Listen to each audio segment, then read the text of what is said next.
आज हम बात करने वाले हैं प्रतीकेश्वर महाराज से रामायण के बारे में, रामचरितमानस के बारे में। तो कोशिश यही है कि रामचरित्र नामक जो गंगा है उसमें सबको डुबकी लगवाई जाए। मैं आज की तारीख में हजारों बार पढ़ चुका हूँ रामायण, मगर जितनी बार वो किताब उठाता हूँ, चरितमानस को फिर से पढ़ता हूँ, कुछ ना कुछ नया सीखने को मिल जाता है। उद्देश्य क्या था ये रामचरितमानस आपको बताती है। इस उद्देश्य को पूरा कैसे करें अपने कार्य करते हुए, ये रामचरितमानस बताती है। आप रामचरितमानस पढ़ेंगे तो राम नाम राम से बड़ा है। क्या राम जी का नाम राम से पहले नहीं था? परशुराम जी का नाम भी राम ही था। जीवन के एक पड़ाव में आपको कैसे लगा कि अब मुझे ये करना चाहिए, और आपको इसका प्रचार प्रसार करने के लिए जो सद्बुद्धि है, मैं कहूँगा, या एक एनलाइटनमेंट है, वो कैसे प्राप्त हुआ आपको? इसमें वो चीजें हैं जो भाई के साथ भाई को कैसे रहना चाहिए, पिता के साथ आपको व्यवहार कैसा करना चाहिए, आपकी माता के साथ आपके कैसे, आपके मित्र के साथ, आपकी बीवी के साथ। यही परेशानी तो है। आदमी को पैसा नहीं खा रहा है आज की तारीख में, रिश्ते खा रहे हैं। आज भी रश्मि रथी की वो जो कविता है, जो एक खंड है उसका, जिसमें भगवान श्री कृष्ण कुपित हो जाते हैं, डगमग डगमग दिग्गज डोले, भगवान कुपित होकर बोले, जंजीर बड़ा कर साध मुझे, हा हा दुर्योधन बाद मुझे।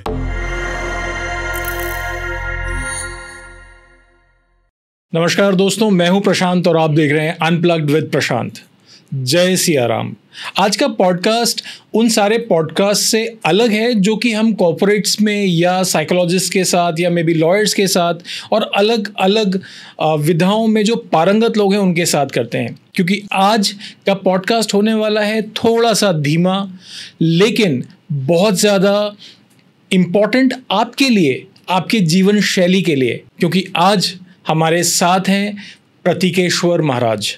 आज हम बात करने वाले हैं प्रतीकेश्वर महाराज से रामायण के बारे में, रामचरितमानस के बारे में, उन अनछुए पहलुओं के बारे में जो हम और आप शायद ऊपरी तौर से समझ जाते हैं, लेकिन उसमें गोता लगा के उसके मोती शायद हम चुन नहीं पाते हैं। उन मोतियों के बारे में बात करने के लिए आज हमारे साथ हैं प्रतीकेश्वर महाराज। और मैं एक बात और बताना चाहता हूं कि जैसे ही प्रतीकेश्वर महाराज हमारे स्टूडियो में आए, there was a different altogether aura we are experiencing, and all thanks to Prateekeshwar Maharaj. Prateekeshwar ji, बहुत बहुत स्वागत है अनप्लग्ड विद प्रशांत में। जय श्री राम प्रशांत जी, शुक्रिया आपने मुझे यहाँ पे बुलाया। और जैसा आपने मेरा इंट्रोडक्शन किया है, तो बिल्कुल उसी तरीके से हम लोग रामचरितमानस को आज की तारीख में लोगों तक पहुंचाने की कोशिश करते हैं। चाहे वो स्कूल हो, चाहे वो कॉलेज हो, चाहे वो ऑफिसेज हो, या जैसे रामकथा आपने आज तक देखी हैं गांव में टेंट लगा के जो होती हैं, उस तरीके से। तो कोशिश यही है कि रामचरित्र नामक जो गंगा है उसमें सबको डुबकी लगवाई जाए। यही हमारा प्रयास रहता है हमेशा। बहुत अच्छा उद्देश्य है आपका। गंगा में तो हम सबने अभी डुबकी लगाई थी, कुंभ में, महाकुंभ में। थोड़ा सा आउट ऑफ द ट्रेजेक्टरी वाला क्वेश्चन आपसे,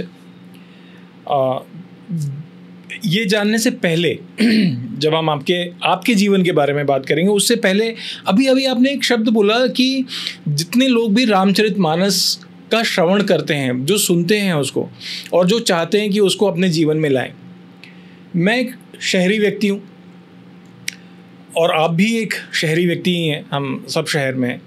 इस बात की बहुत कम प्रोबेबिलिटी है, बहुत कम चांसेस हैं इस बात के कि जितने भी कॉरपोरेट वर्ल्ड वाले हैं जो 9 to 5 जॉब कर रहे हैं, वो रामचरितमानस सुन भी पाते हो।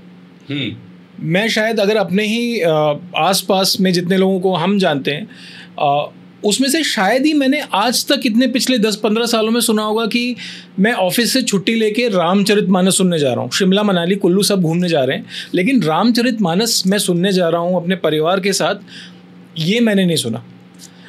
और ये मुझे इस बात और ये इसका आभास मुझे अभी हुआ आपसे बात करते हुए कि इतनी अच्छी चीज़ का कोई पार्ट सुन ही नहीं रहा है।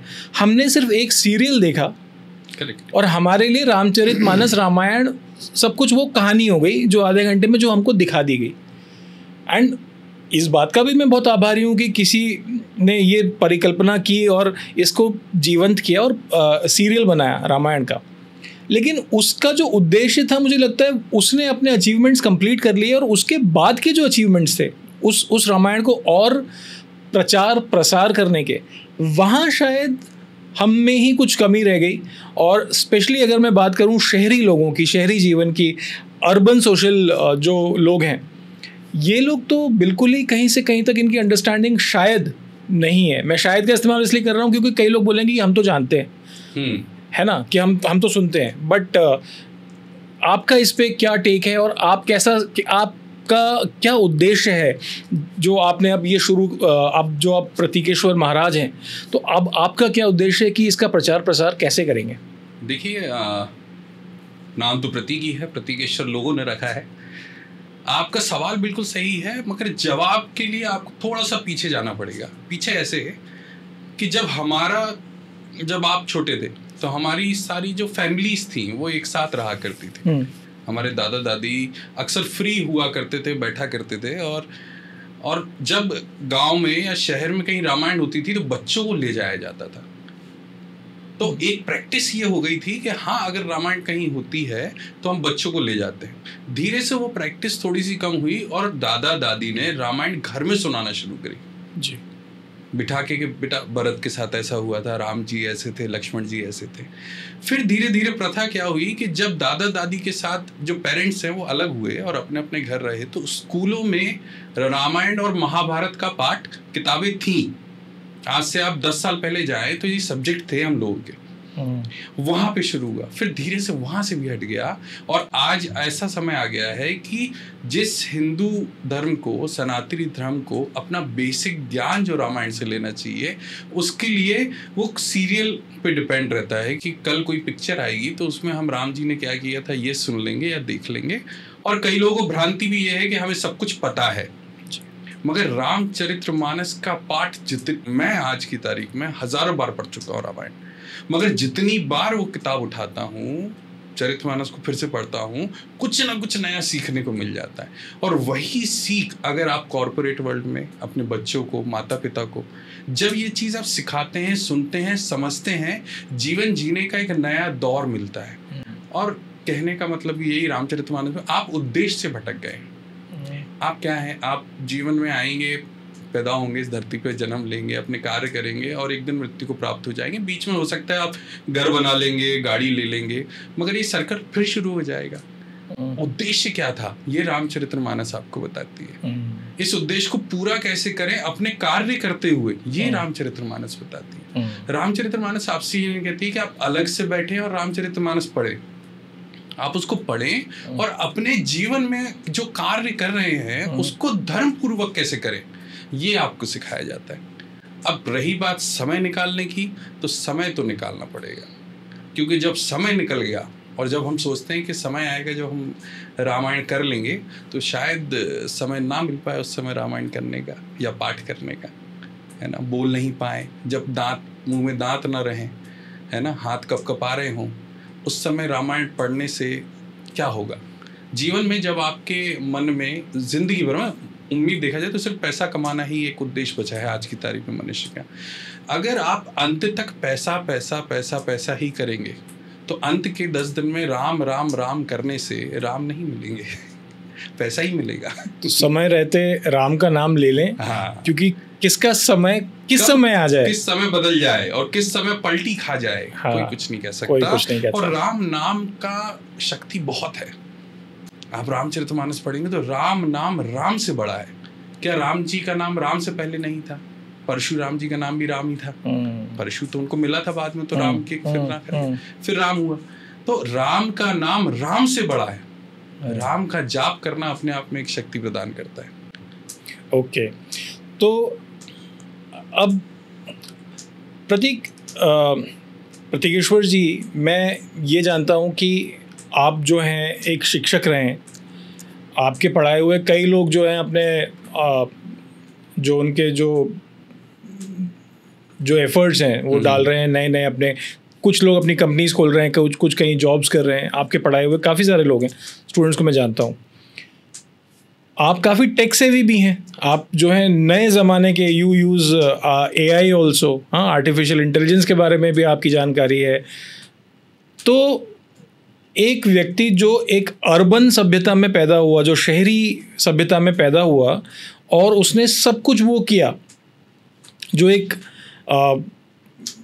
प्रगतिशील व्यक्ति, जो एक प्रोग्रेसिव माइंडसेट वाला व्यक्ति करता है, आपने सब कुछ वो किया, तो जीवन के एक पड़ाव में आपको कैसे लगा कि अब मुझे ये करना चाहिए, और आपको इसका प्रचार प्रसार करने के लिए जो सद्बुद्धि है, मैं कहूँगा, या एक एनलाइटनमेंट है, वो कैसे प्राप्त हुआ आपको? देखिए, इसको मैं अपनी किस्मत से जोड़ना चाहूँगा। हाँ, ये बात सही है कि मैं उस दौर में रहा जिस दौर में लोग अपने आप को पढ़ाई जो है उसको सिर्फ पैसा कमाने का माध्यम की तरह ही इस्तेमाल करते थे। आज भी बच्चों से आप पूछे तो पढ़ाई क्यों कर रहे हैं कि अच्छी नौकरी मिल जाए। मेरा समय थोड़ा सा अलग था। मेरा समय कुछ इस तरीके से था कि जब मैं स्कूल गया तो मेरी किताबों में रामायण और महाभारत थी, और ऐसी नहीं थी कि पढ़ ली और आपने हटा दी, उसके टेस्ट होते थे। तो हमने उस रामायण को अंदर तक उतारा है, बिल्कुल ठीक। तो हमारे चीज़ें चेंज हुई। अब हम अपनी फैमिली की तरफ आते हैं, तो मेरे चाचा जो है, जो धौरा करके ग्राम है, संजय जी नाम है उनका, वो खुद रावण का रोल करते हैं उनकी महाभारत में, सॉरी रामायण में।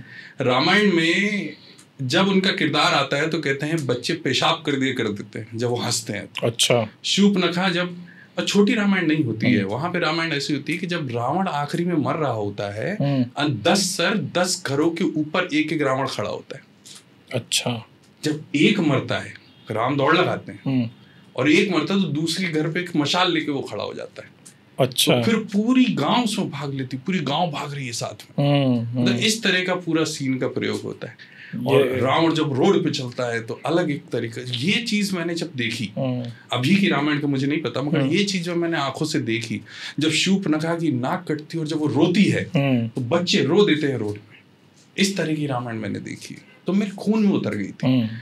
अब इसी के साथ मेरे छोटे चाचा है, जब भी आप उनसे बैठे तो महाभारत रामायण के वो की चीजें उन्होंने, विपिन जैन नाम है, जब वो चीजें इन्होंने किससे शेयर करे हैं, और इस इंटेंस से किससे शेयर करे थे कि मुझे हमेशा एक तरीके से अट्रैक्शन रहा कि ये है क्या। देखिए, साइमल्टेनियसली मेरी पढ़ाई चल रही है, मेरी जिंदगी चल रही है, और ये मेरे साथ इकट्ठा चल रहा है। अब मैं घर में आया तो घर में मेरे पिताजी, हमारे पास में एक हनुमान जी का मंदिर है, पंचमुखी बब्बा का मंदिर बोलते हैं, वहाँ पे उनकी श्रद्धा बहुत थी, तो वो खुद भी जाते थे, मुझे भी लेके जाते थे। तो यहाँ हम लोगों को शिक्षा मिली। कुछ दौर ऐसा आया जब मुझे लगा कि जीवन जो है ऊपर से नीचे की तरफ जा रहा है। मैंने किताबें लिखी हैं, लॉयर रहा हूँ, ऊपर से नीचे जा रहा है। जब मुझे रामचरितमानस ने सबसे ज़्यादा सहयोग दिया कि मुश्किलों में कैसे खड़े रहना है, ये मुझे रामचरितमानस ने सिखाया। और जब मैंने एक सदगुरु मुझे मिले हमारे, तो उनके पास बैठा और उनसे जब मैंने चर्चा करी, और जब मैं वहाँ से निकला, तो आप मान के चलिए मुझे ये समझ में आ गया कि मेरे जीवन का उद्देश्य हमेशा से यही था, मगर मैं इधर उधर हुआ करता था। फिर मैंने सच्चे मन से इसको अपनाया, और आज मैं स्कूलों में, कॉलेज में कथाएं करता हूँ, और कॉर्पोरेट वर्ल्ड में जाके लेक्चर देता हूँ इसी चीज़ के ऊपर, और अच्छा है, अच्छा चल रहा है रामचरितमानस का। तो लोग, मैं ये कहूँगा कि लोग राम कथा का श्रवण करते हैं, सुनते हैं, आपने आत्मसात कर लिया उसको। बिल्कुल बिल्कुल सही बात है, और सबको करना चाहिए, सिर्फ मैं नहीं। इसमें वो चीज़ें हैं जो भाई के साथ भाई को कैसे रहना चाहिए, पिता के साथ आपको व्यवहार कैसा करना चाहिए, आपकी माता के साथ आपके कैसे, आपके मित्र के साथ, आपकी बीवी के साथ। यही परेशानी तो है, आदमी को पैसा नहीं खा रहा है आज की तारीख में, रिश्ते खा रहे हैं। घर में किस तरह से कौन व्यवहार कर दे, अगर यही सही हो जाए तो कहते हैं ना, आदमी बाहर तो लड़ लेता है मगर घर में नहीं लड़ पाता है। अगर घर में लड़ने की जरूरत ही ना पड़े तो फिर क्या दिक्कत है। यही रामचरितमानस सिखाती है। तो जीवन सफल हो जाएगा। सफल तो है ही, हमारे देखने का नजरिया वो नहीं है। हाँ, हम ये सोचते हैं कि किसी ने हमारे साथ कुछ गलत कर दिया। अगर आप एक लाइन याद रख लें, होई सोई जो राम रची राखी, होई सोई जो राम रची राखी, होना वही है जो राम जी ने दिया। मान लीजिए कि अगर किसी ने आपके साथ कुछ गलत किया है तो कोई पाप आपका कट रहा होगा, और अगर आपको ऐसा लगे कि हाँ यार मेरा कुछ माइनस था, पॉजिटिव हो रहा है, तो आपको गुस्सा नहीं आएगा। रामचरितमानस सिखाती है आप अपेक्षाएं ना करें। आप किसी से जब भी अपेक्षा करते हैं उसमें 90% आपके चांस है कि आपको दुख पहुंचेगा, और ये जीवन में होता है। आप मान के चलिए कि आपके बगल में कोई व्यक्ति चल रहा है और आपकी जेब से 10 का नोट गिर गया है, और वो व्यक्ति वो 10 का नोट नहीं उठाता है, देखने के बावजूद आप उसको कुछ नहीं कह पाएंगे। मगर यही आपकी वाइफ आपके साथ चल रही है और उसने देख लिया है, उन्होंने देख लिया है कि 10 का नोट जो गिर गया है, आपने भी देख लिया, उन्होंने देख लिया है, और वो नहीं उठाए। अब कैसी बेवकूफ औरत है। तो जो दिख रहा है कि पैसा गिर गया है, फिर भी क्यों कहा आपने? क्योंकि हमें अपेक्षाएं उनसे थी, आपको लगता था कि वो जो है मेरे लिए करेंगे। आप अपेक्षाएं छोड़ दीजिए, आपके आधे से ज्यादा दुख खत्म हो जाएंगे। दुख भी खत्म हो जाएंगे, और मुझे लगता है ब्लड प्रेशर और हाइपरटेंशन का दुख खत्म हो गया तो बीमारियां तो होनी है। बीमार तो प्रतीकेश्वर जी, आप जब अपनी बाल्यावस्था में थे, हम सब ने कहानियाँ सुनी हैं। जैसे मैं अपना बताऊं तो मुझे आज भी रश्मि रथी की वो जो कविता है, जो एक खंड है उसका, जिसमें भगवान श्री कृष्ण कुपित हो जाते हैं, डगमग डगमग दिग्गज डोले, भगवान कुपित होकर बोले हाँ हाँ दुर्योधन, बांध मुझे जो है असाध्य तू साध मुझे। तो मुझे काफ़ी अमेज करता था ये कि यार कैसा दिखते होंगे जब वो ना अपना स्वरूप विस्तार किया। तो हम एक इमेजिनेशन, हम बच्चे होते हैं, हम इमेजिनेशन करते हैं अपना स्वरूप विस्तार किया, तो कैसा किया होगा भाई। आपने जब रामचरितमानस को आपने आत्मसात किया, तो ऐसी कौन सी कहानियाँ थी जिनको सुन के आपको लगा कि थोड़ा सा एक इंक्लिनेशन तो है मेरा इस तरफ? देखिए क्या रहता है कि जब आप रामचरितमानस पढ़ें या महाभारत पढ़ें और उन्हीं की कहानियों को दोहराएं, तो आपका इंक्लिनेशन आपको साबित नहीं होगा। मगर आप उन कहानियों को जब अपने जीवन में उतारते हैं और जब रिजल्ट आपको दिखता है, तब लगता है कि यार वो बात तो वहाँ लिखी हुई थी, वैसी थी। कहानी तो बहुत सारी है। आप सूरदास देख लीजिए, किस तरह से उन्होंने बिना आंखें होते हुए भी कृष्ण जी को प्राप्त किया, है ना। बहुत सारी कहानी। एक कहानी मैं आपको सुनाता हूँ, बचपन में ना जाके अभी की एक कहानी सुनाता हूँ। एक चिड़िया थी, छोटी सी चिड़ैया थी, एक मंदिर में उसका घर था, सागर के पास। मंदिर में रहती थी, जो भी प्रसाद होता था वो ग्रहण करती थी और बढ़िया अपना जीवन जी रही थी। एक दिन क्या हुआ कि एक ज्वार भाटा, आप समझते हैं जब चांद पूरा होता है, चंद्रमा जब पूरे होते हैं तो पानी जो है सतह से ऊपर उठ जाता है। तो इतना ऊपर आ गया वो कि ज्वार भाटे में उनका घोंसला जो था चिड़िया का, 3 अंडे रखे थे, वो चले गए। चिड़िया जब वापस आई तो उसने देखा कि यार गड़बड़ हो गई, मेरे बच्चे चले गए, रोने लग गई। किसी ने बताया कि पानी में देखो वो दिख रहे हैं। देखा उन्होंने तो सागर महाराज से वो जाके प्रार्थना करने लगी कि महाराज मुझे जो मेरे अंडे हैं, मेरे बच्चे जो हैं, मुझे लौटा दीजिए। कोई आवाज़ नहीं आई। फिर और रोई वो कि महाराज लौटा दो, मेरे बच्चे हैं, वो मेरे लिए जीवन है, वो मेरा सब कुछ है। बहुत देर विलाप करने के बाद सागर बाहर आया। सागर महाराज आए बाहर, उन्होंने कहा कि कैसी बातें कर रही हो, इतनी सी हो, तुम्हारी बात मान लूंगा मैं, तो मुझे सबकी बात माननी पड़ जाएगी, मैं तो नहीं लौटा पाऊंगा। तो महाराज आपके लिए बड़ी बात थोड़ी ना है, जरा सी बात है, किसी को पता नहीं चलेगा, आप मेरे बच्चे लौटा दीजिए। आपके लिए छोटी बात है, मेरे लिए पूरी जिंदगी है, कुछ कर दीजिए, कुछ तो कर दीजिए। तो महाराज ने मना कर दिया कि तुम्हारी औकात है, मुझसे मांग रही हो। राम जी ने जब यज्ञ किया तब मैं बाहर आया और जब बात करी थी, और तुम जरा सा विलाप कर रही हो, मैं बाहर आ जाऊं, मैं आपकी इच्छा मान लूं। छोटी सी चिड़िया हो तुम, इतनी सी चिड़िया। चिड़िया को क्रोध आ गया, बच्चे हैं, बच्चे के लिए जीवन लगा देते हैं माँ बाप। चिड़िया ने बोला कि देखिए सागर जी, अभी तक तो हो गया, मैं आपको सुखा दूंगी, खत्म कर दूंगी आपको, मेरे बच्चे लौटा दीजिए। सागर और हंसने लग गया, और तेज में आ गया, अहम कि कैसी बातें कर रही, जा तुझे जो करना है तू वो कर, देख लूंगा मैं भी, क्या करेगी। तो चिड़िया उठी, अपनी चोंच में एक बूंद उठाई और दूसरी तरफ पटक दी। मेरा जितना जीवन बचा है मैं यही करूंगी, और मैं तुमको सुखा दूंगी, मेरे बच्चे नहीं दिए तो। सागर भी हंस के चला गया। कहाँ छोटी सी बात को कौन ध्यान देता है। कुछ दिन वो करती रही और चिड़िया के साथ और चिड़िया आई। उन्होंने कहा क्या कर रहे हो, कहले पागल हो गई हो, कहले सलाह नहीं चाहिए, साथ चाहिए, साथ दो अगर दे सकते हो तो। चिड़िया ने कहा ठीक है। करोड़ चिड़ियाँ जुड़ गई, फिर भी क्या सागर का होना था कुछ। और पक्षी आ गए, पक्षियों ने पूछा, कहले पागल हो गई चिड़िया, जरा जरा सी ऐसे करके कभी सागर खाली हो गया, क्या सलाह नहीं चाहिए, साथ चाहिए है, दे सकते हो तो सबने सोचा चलो ठीक है, ये भी करके देख लेते। सब लग गए। फिर भी कुछ नहीं होना था। अब चिड़ियों के या पक्षियों के भगवान होते हैं गरुड़ महाराज, उन सबको देख के वो नीचे आ गए। उन्होंने देखा कि क्या कर रहे हो तुम लोग, सागर खाली कर रहे हो, ऐसे होता है सागर खाली, आप लोग कैसी बातें कर रहे हैं? सलाह नहीं चाहिए, साथ चाहिए, आप दे सकते हो महाराज दे दो। गरुड़ महाराज भी अपनी पूरी शक्ति, इस बार सृष्टि के सारे जानवर लग गए, चिड़ियाएं, फिर भी सागर का कुछ होना नहीं था। कुछ दिन ऐसे ही चलता रहा, विष्णु महाराज जी ऊपर से आ गए, भाई वाहन नहीं मिला उनका, वो पहुंचे। अच्छा, विष्णु भगवान पहुंचे कि भाई क्या कर रहे हो तुम? कहले साहब वो चिड़िया है, उसके बच्चे सागर ने ले लिए, तो हम लोग सब सागर का पानी जो है सुखा रहे। वो विष्णु महाराज हंसने लगे, भगवान के क्या कैसे करोगे? कहले साहब सलाह नहीं चाहिए, साथ चाहिए। विष्णु महाराज जी समझ गए हटी है। उन्होंने अपना सुदर्शन चक्र लगाया और 12 सूरज की रोशनी प्रकट करी, धीरे धीरे सागर सूखने लग गया। सागर त्राईमाम करते हुए बाहर आया। क्या हुआ? कोई महाराज ऐसे क्यों कर रहे हो? यार उसके बच्चे वापस कर दो। तो महाराज कहले तुमने ऐसा कैसे सोच लिया कि मैं उस चिड़िया में नहीं हूँ? तुमने उसको छोटा कैसे सोचा? मैं कण कण में हूँ, मैं हर जगह हूँ। तुमने ये कैसे सोच लिया कि उसकी इच्छा मेरे तक नहीं पहुंचेगी? देख लो आज तुम खाली होने आ गए। उन्होंने हाथ जोड़े, उन्होंने वापस किए, क्षमा मांगी कि हम इतने बड़े नहीं हो गए हैं कि भगवान के अगेंस्ट कुछ कर दें, उनकी इच्छा के अगेंस्ट कुछ कर दें। तो जीवन में कभी भी किसी को छोटा नहीं समझना चाहिए। अगर आपने भाव से, मन से प्रकट करके भगवान को जाना है, इच्छा प्रकट करी है, तो वो जरूर आपके साथ देते हैं, बिल्कुल आपके साथ देते हैं। अगर ये कहानी आपने सुनी होगी, भगवान के घर देर है पर अंधेर है पर देर नहीं है, मैं कहता हूँ ये गलत है। भगवान के घर कभी भी देर नहीं है, आप बुलाने वाले होना चाहिए। द्रौपदी ने बुलाया, देर हो जाती तो क्या होता? उन्होंने जुआ खेल रहे थे जब तक याद नहीं है किसी को।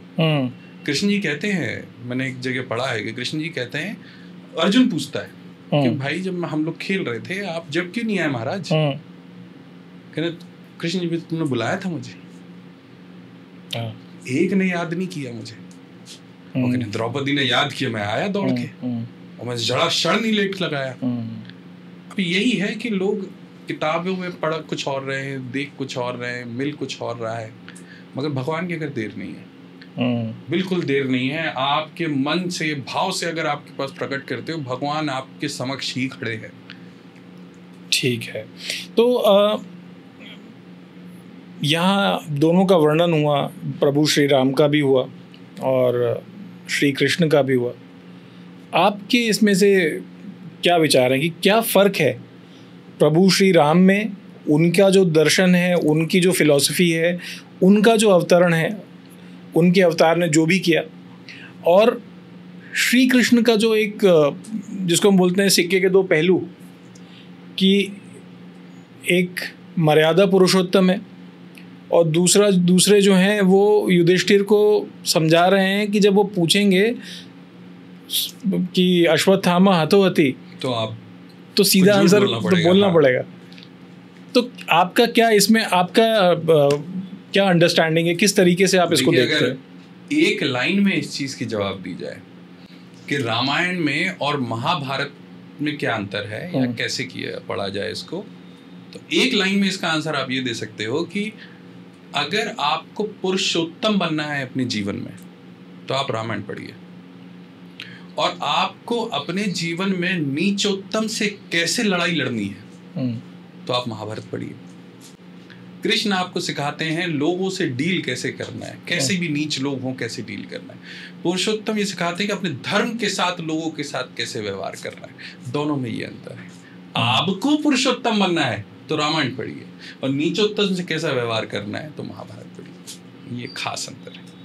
अच्छा, हाँ, ये तो एक, आई थिंक ये अपने आप में एक स्टेटमेंट है और सही बात भी है। आपने कभी रामायण में नहीं देखा होगा कि किसी का हम बुरा कर रहे हैं। हाँ, मतलब किसी ने बोला कि भाई अब आप कल से आप राजा हैं और रात तक पता चल रहा है कि आपको प्रस्थान करना है, वानप्रस्थ में जाना है। बिल्कुल, लक्ष्मण ने बोला था राम जी से कि ये क्या हो रहा है आपके साथ। अब कल सुबह राज अभिषेक हो रहा था आपका और आज ये आपका, और आप मना कर दीजिए। मना कर सकते हैं आप, क्यों नहीं कर सकते? आप तो राजा बनने वाले थे। राम जी ये कहते हैं कि देखो आपके जीवन में, आपकी किस्मत में क्या लिखा है ये आपको तभी पता चल सकता है जब आप परिस्थितियों को स्वीकार कर लें। आप जब तक परिस्थिति के दिखाए हुए मार्गों पे चलेंगे नहीं, जब तक आपको पता नहीं चलेगा कि वो चीज मेरे लिए सही थी या गलत थी, ये आपको कभी पता नहीं चलेगा। और कहते हैं कि अगर मन का आपका हो रहा हो तो आप पेड़े बांटो, और अगर आपका मन का नहीं हो रहा हो तो गाने बजा के पेड़े बांटो, क्योंकि अगर आपके मन का नहीं हो रहा है तो उसके मन की हो रही है, और उसके मन की आपके मन से कई लाख गुना अच्छी होगी। आज भले ही आपको लग रहा है कि नहीं मेरे मन की नहीं हो रही है, मगर एक दिन आपको विश्वास होगा कि जो भी आपके साथ कल हुआ था वो आपके फायदे के लिए ही था। और इसलिए कहते हैं कि होई सोई जो राम रचि राखी। अच्छा, हम सभी के घरों में, अच्छा यहाँ भी रामचरितमानस रखी हुई है, और मैं अपने घर की बात करूँ तो वहाँ रामायण रखी हुई है। करेक्ट। क्या फ़र्क है रामचरितमानस में और रामायण में? दोनों में प्रभु श्री राम है।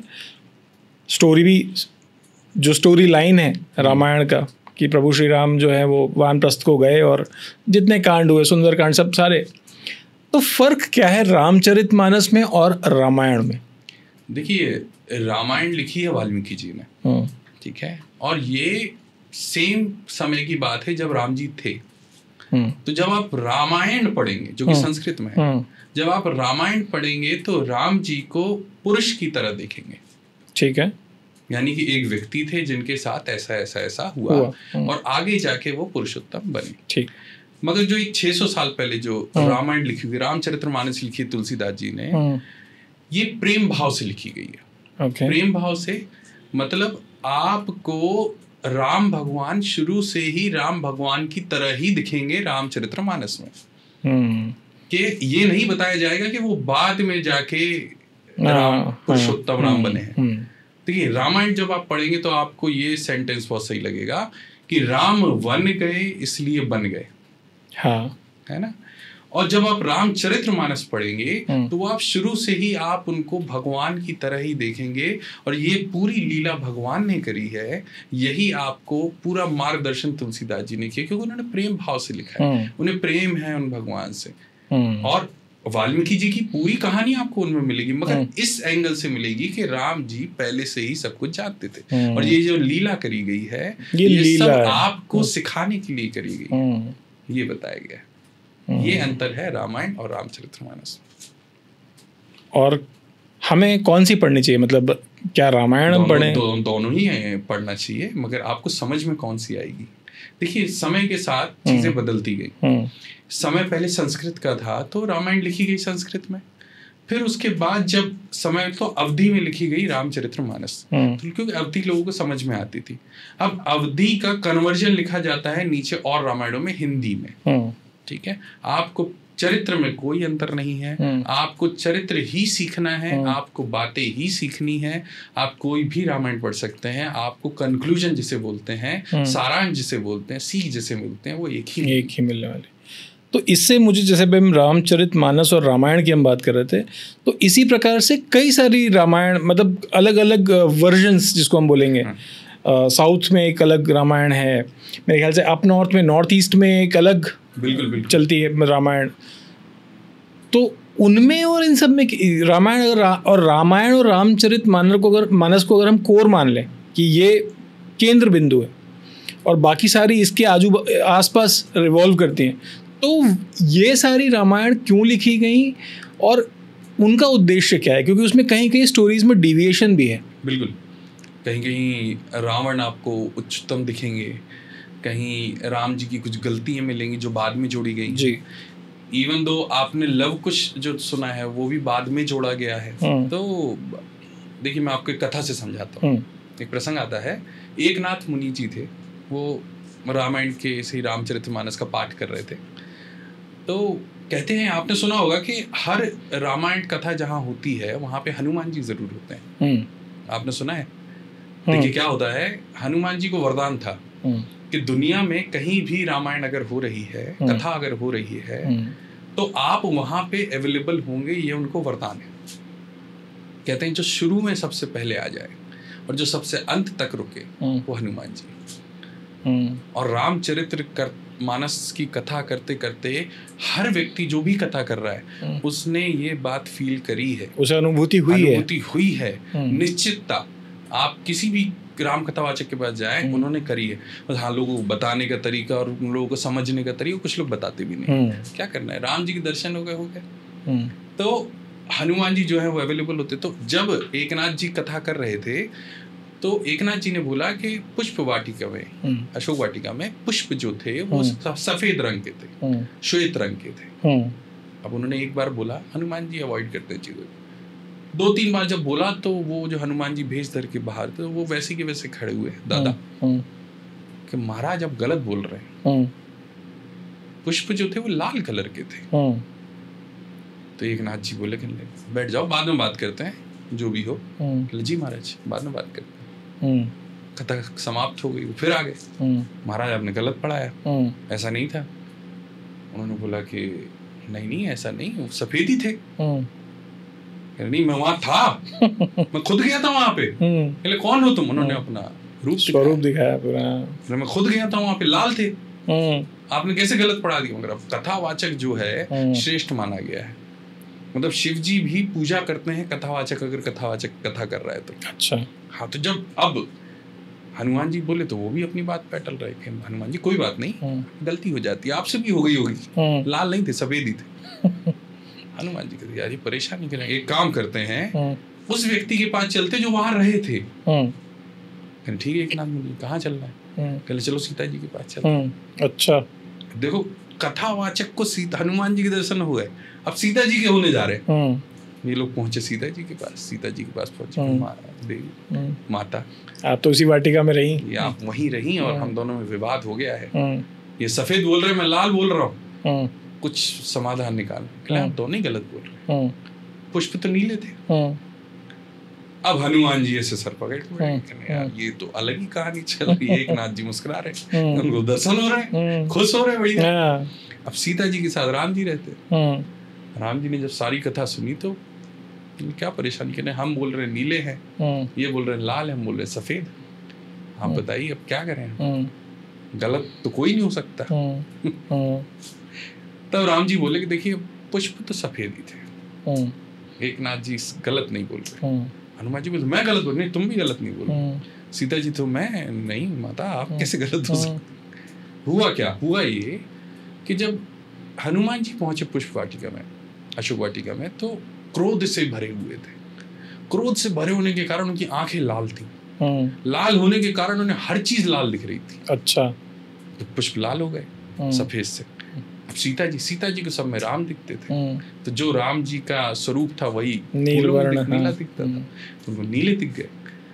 कंक्लूजन क्या है इस स्टोरी का? ये है कि जिसने राम कथा सुनी है उसने अपने हिसाब से उतारी है उसको, और उसने अपने जीवन में उतार के अपने हिसाब से रामायण लिखी। आपने 4 रामायण के नाम लिए, 1 करोड़ से ज्यादा संस्करण है। जिसने राम कथा सुनी है उसने राम कथा लिखी है और अपने हिसाब से लिखी है। जो उसको समझ में आया उसने वो लिख दी। बेसिक वही है, मगर जो उसको समझ में आया, जो उसने सुना, जो उसने देखा, सीरियल में देखा, दादा से सुना, तुलसीदास जी से सुना, महाराज से वाल्मीकि जी पढ़ी, जिसकी जैसी कथा उसको समझ में उसने वैसी लिखी।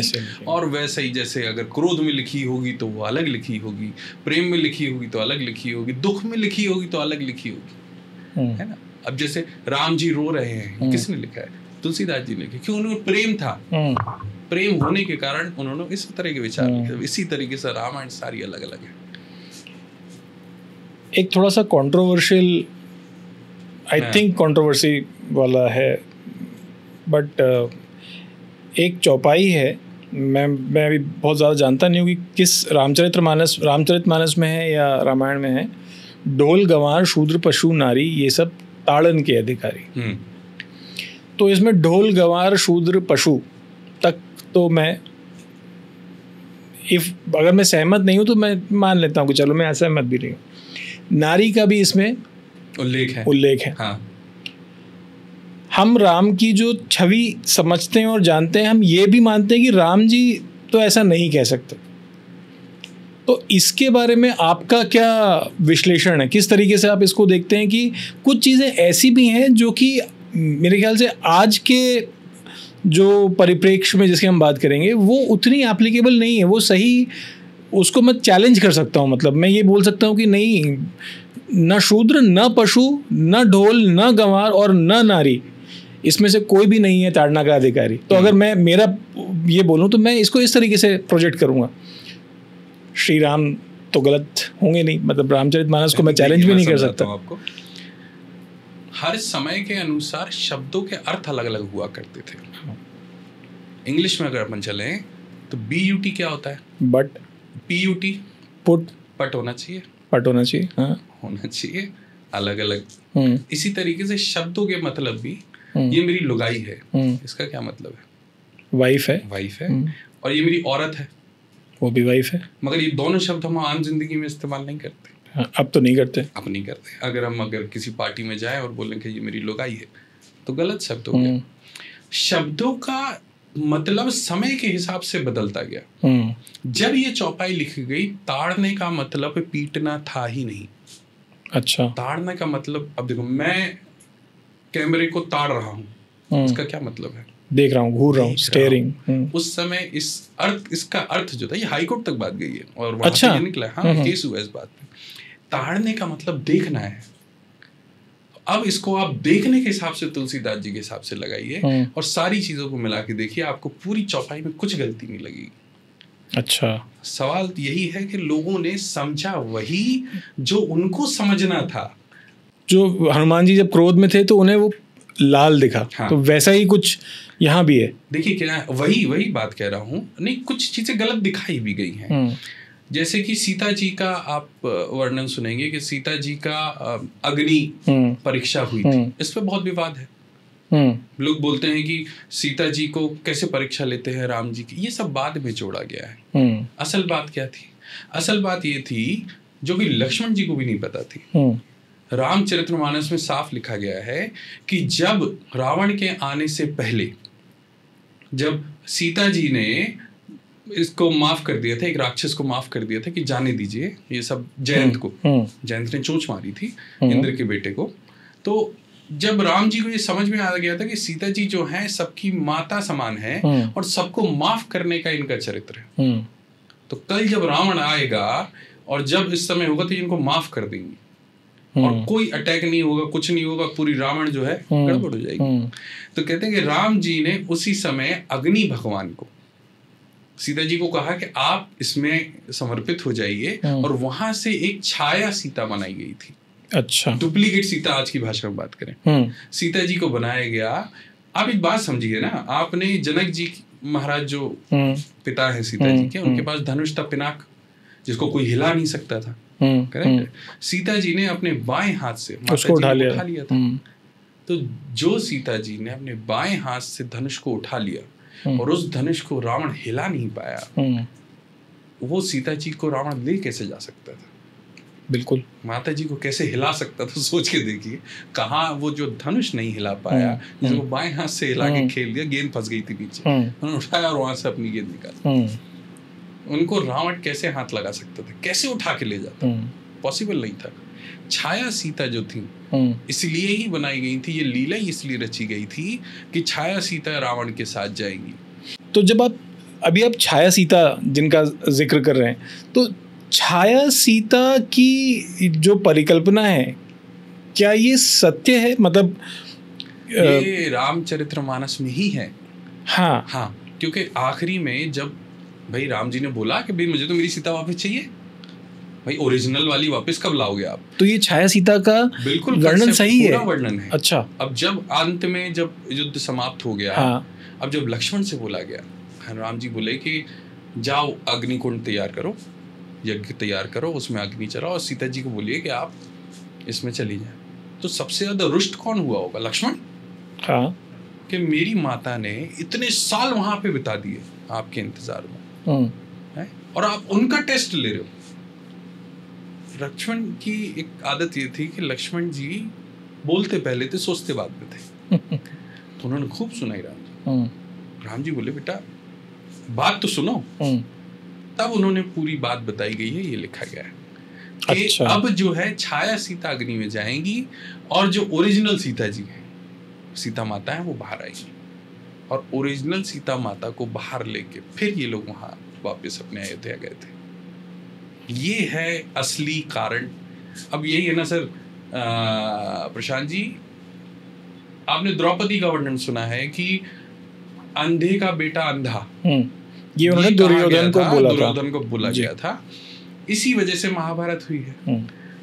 अगर आपके पास महाभारत हो, आज घर में जाके आप पलटिएगा, पूरी महाभारत में कहीं ऐसा वर्णन है ही नहीं। अब आप पूछेंगे ये कहाँ है, तो ये है एपिसोड नंबर 66 में। एपिसोड नंबर 66 नहीं, जो देखा, जो दिखाया गया है उसको अपनाया है, जैसा दिखाया गया वैसा अपना लिया है। वही है। आपने एक और सवाल स्टार्टिंग में किया था कि मैं रामचरितमानस कथा क्यों कर रहा हूँ, आपका प्रयोजन क्या है। आज बच्चे टीवी देखते हैं तो क्राइम पेट्रोल देख रहे हैं, मूवीज देख रहे हैं, गाने सुन रहे हैं, और दुनिया में क्या हो रहा है?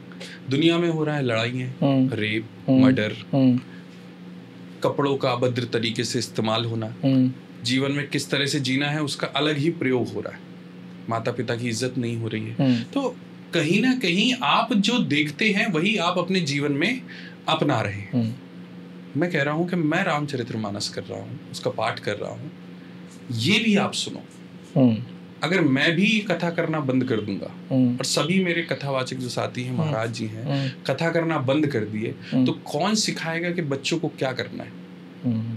कौन सिखाएगा कि लोगों को जीवन में कैसे जीना है? कहाँ से सीखेंगे आप? ये बहुत बड़ा प्रश्न है कि आप वो देखेंगे जो एपिसोड में दिखाया गया है, या फिर वो सही किताब, सही कथा को आप समझेंगे और अपने जीवन में उतारेंगे। किताबें स्कूलों से बंद हो गई हैं, रामायण महाभारत हटा दी गई है। कहाँ सिखाएंगे कि माता पिता भगवान तुल्य होते हैं? लोटा भर भर के शिव जी पे आप डाल लो, कोई फायदा नहीं होगा अगर आपके घर में आपके माता पिता आपसे दुखी है तो। पिताजी का एहसास जब होता है जब आपके पास जीवन में कोई होता नहीं है जिसको आप फोन करें। आप एक परेशानी में फंस जाइए और आपके पास कोई फोन करने को ना हो, किसको फोन करो? और पिताजी को एक फोन लगा लो, बेटा दुनिया में तेरे साथ कोई हो ना हो, एक बाप जिंदा, मैं हूं तेरे साथ। आप लड़ जाओगे। सही बात। वो परिस्थिति आपको बिल्कुल इतनी सी लगेगी कि नहीं, खत्म करो कहानी, कुछ नहीं होने वाला। ये होती है बाप की ताकत। और आज की तारीख में अगर माता या पिता क्रोध में आके बोल देंगे बेटा मैंने तेरे लिए ये किया था और तू मेरे से ऐसे बात कर रहा है, तो बाप बेटा बोलता है तो ये दो शब्द जो है ना, ये माता पिता की वो सालों की मेहनत जो उन्होंने बिना किसी अपेक्षा के करी थी। बाप रात में मोटरसाइकिल पे तुमको बिठा के रेलवे स्टेशन इसलिए नहीं ले जाता है कि कल तू मुझे उठा के ले जाएगा, कि तुझे बादाम या आइसक्रीम खानी थी इसलिए मैं ले गया था, बिना अपेक्षा के।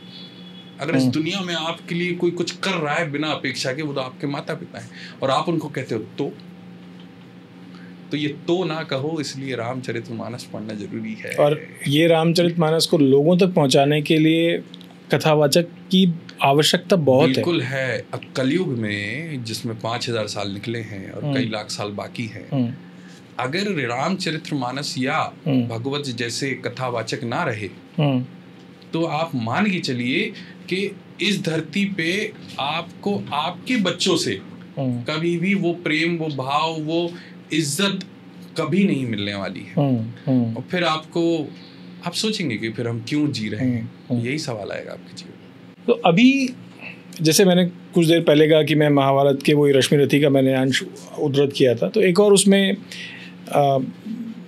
पंक्तियां हैं कि भाई पर भाई टूटेंगे, विषबाण बूंद से छूटेंगे। तो भाई पर भाई टूट रहे हैं महाभारत में।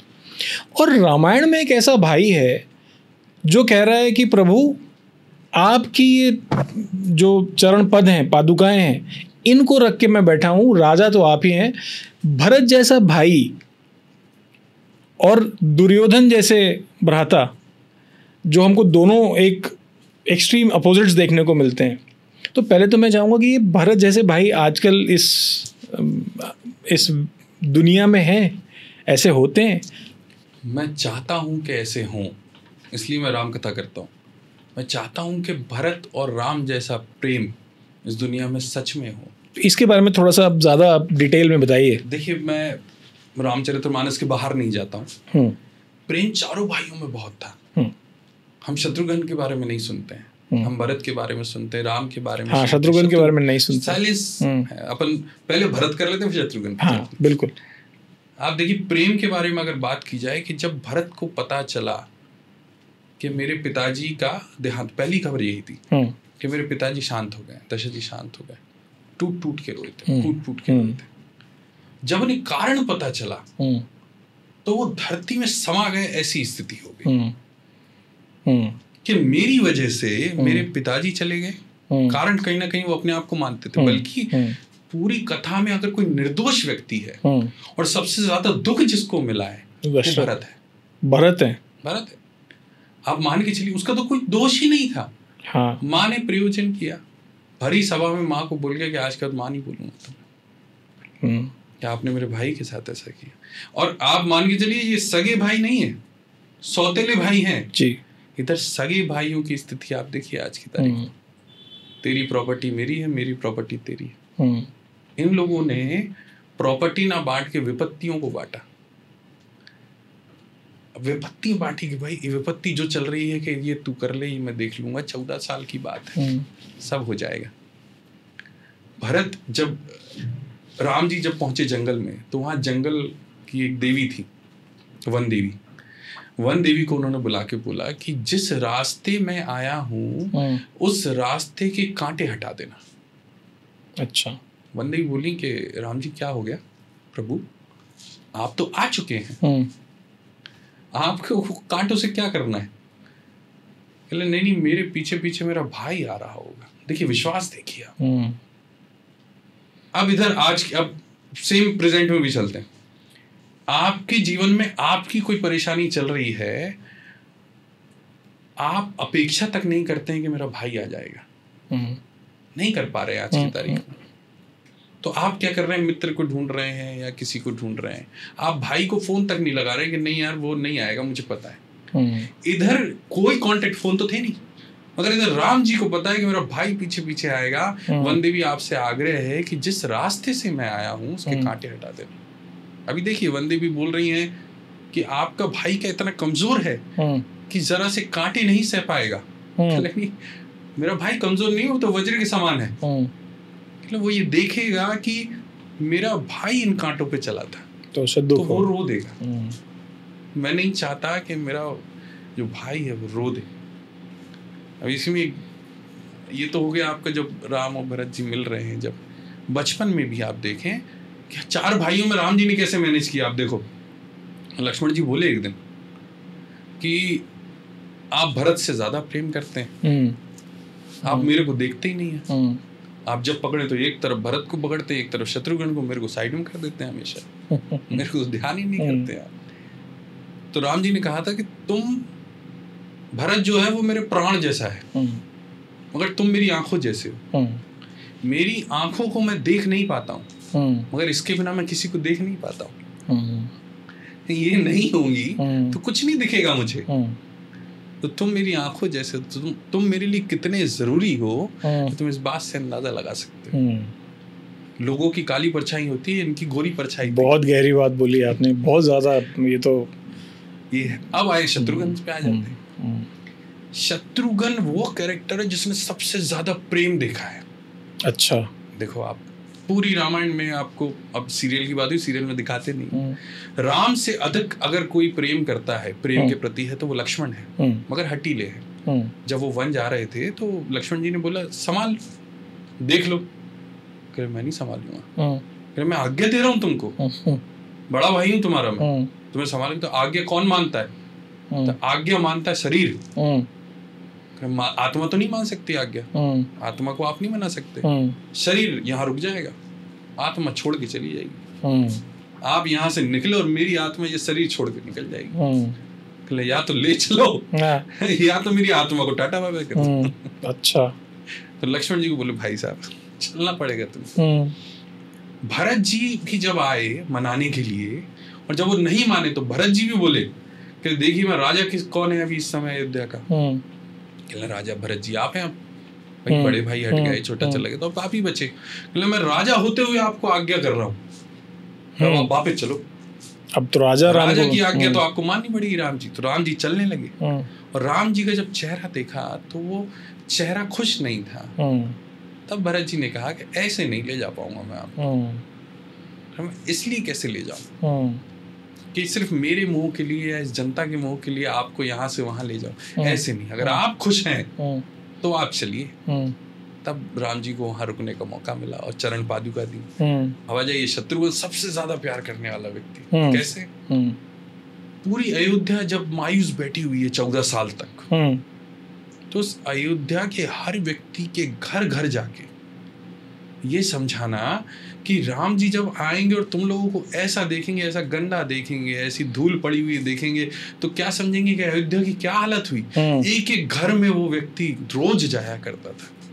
अच्छा। आप समझिए ना, आप जब परेशानी में हो, पैसा कोई कहीं से भेज दे, मदद कोई कहीं से भेज दे, मगर कोई एक व्यक्ति आपके साथ खड़ा रहे तो आपको कैसा लगे? पूरी अयोध्या ये सोच रही थी कि राम के बिना अयोध्या क्या है, मगर शत्रुघ्न वो था कि जो एक एक व्यक्ति के पास जाता था और कहता था कि जब राम जी आएंगे और ऐसा देखेंगे तो क्या होगा।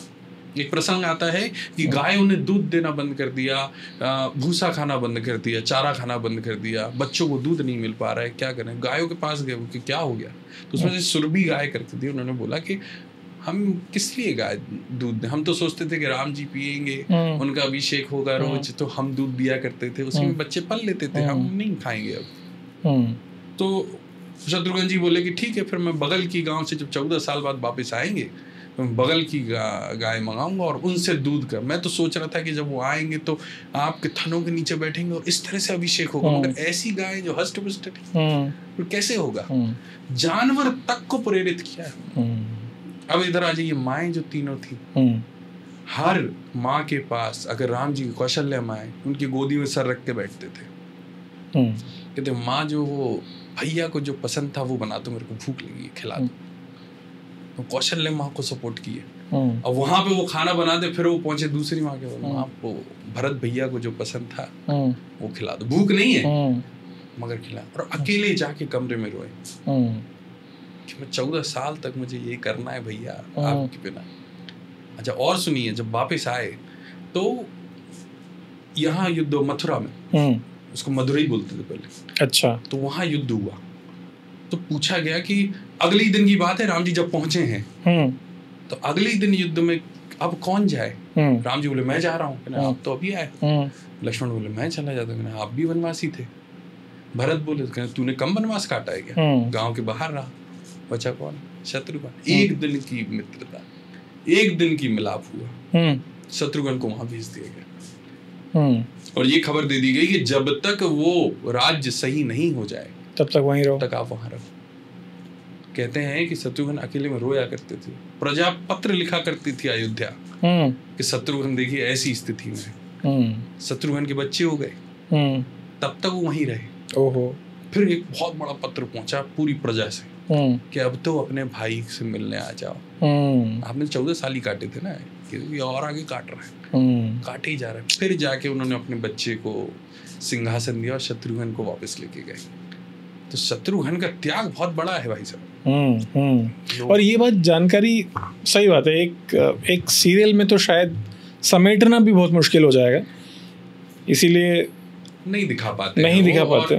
हो सकता है इंटरेस्ट की बात भी है कि लोगों ने शत्रुघ्न को कभी सुना ही नहीं है, तो लोग सुनना भी शायद ना चाहे, इस वजह से उन्होंने ना लिया हो। अब रामायण में हम आते हैं उत्तरकांड की तरफ। कई लोगों का कहना है कि उत्तरकांड तो बाद में जनरेटेड स्टोरी है।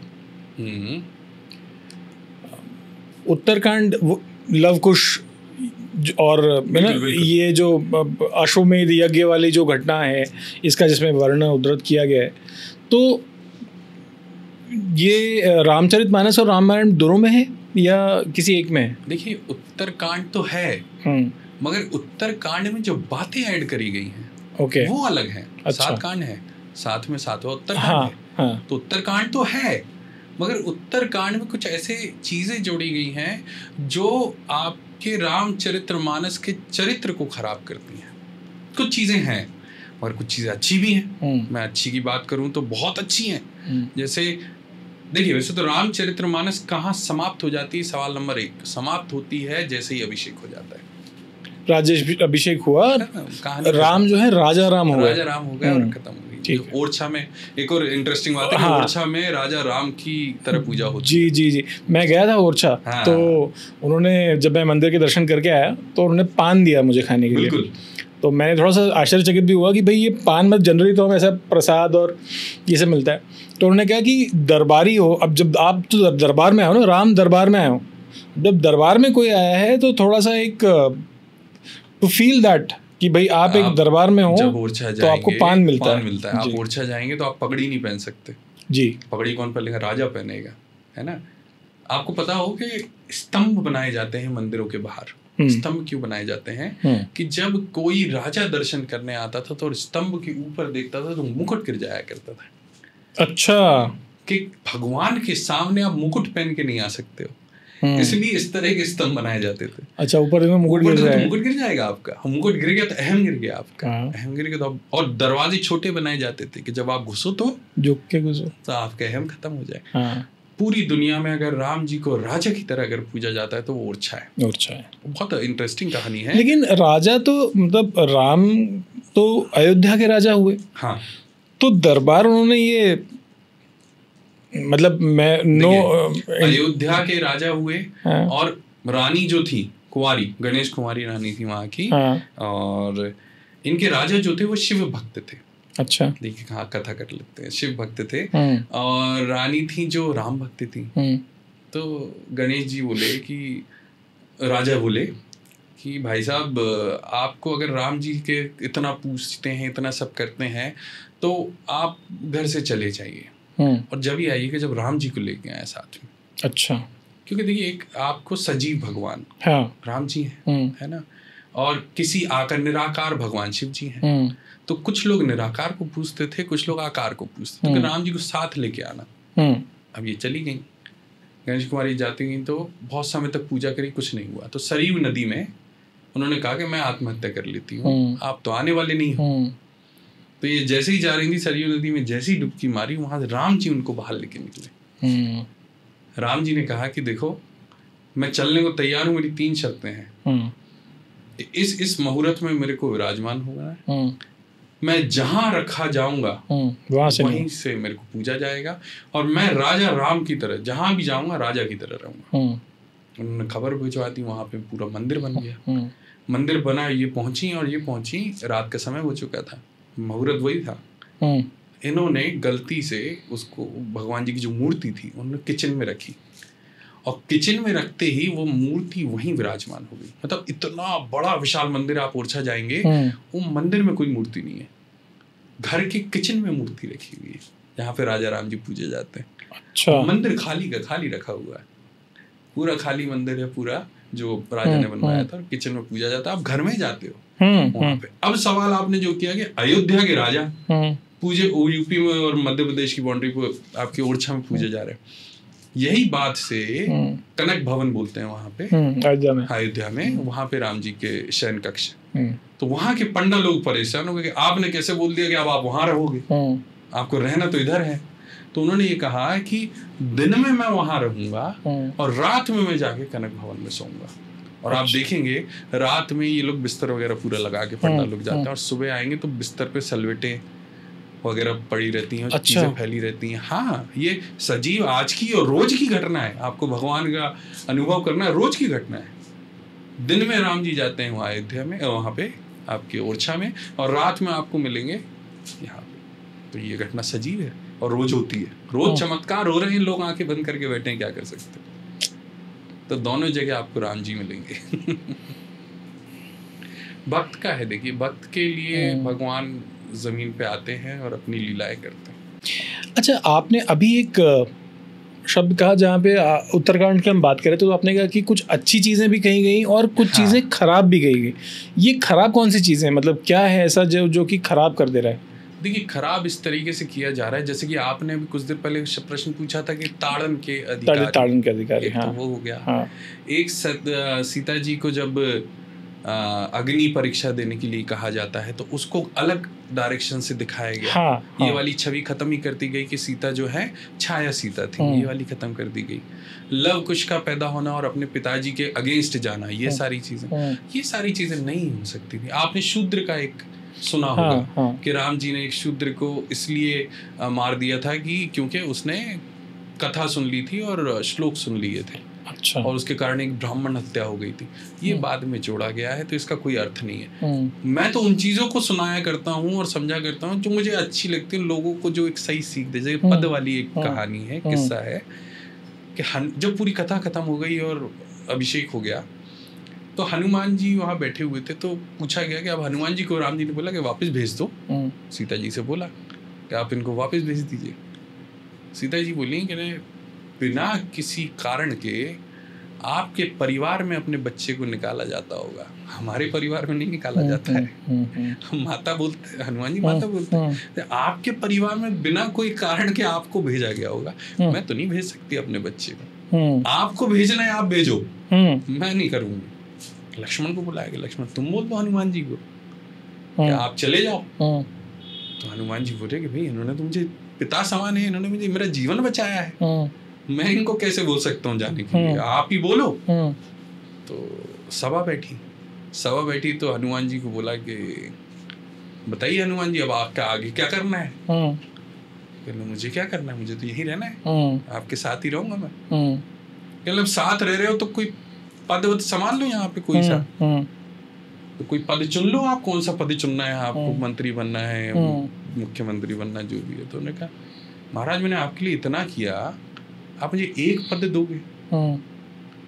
राम जी समझ गए कि देखो लालच सबके मन में होता है, कम से कम 2 पद तो दो। कहले ठीक है 2 पद मांग ले, 2 पद मांग ले, जो तुझे चाहिए तू वो मांग, तू 2 पद मांग ले।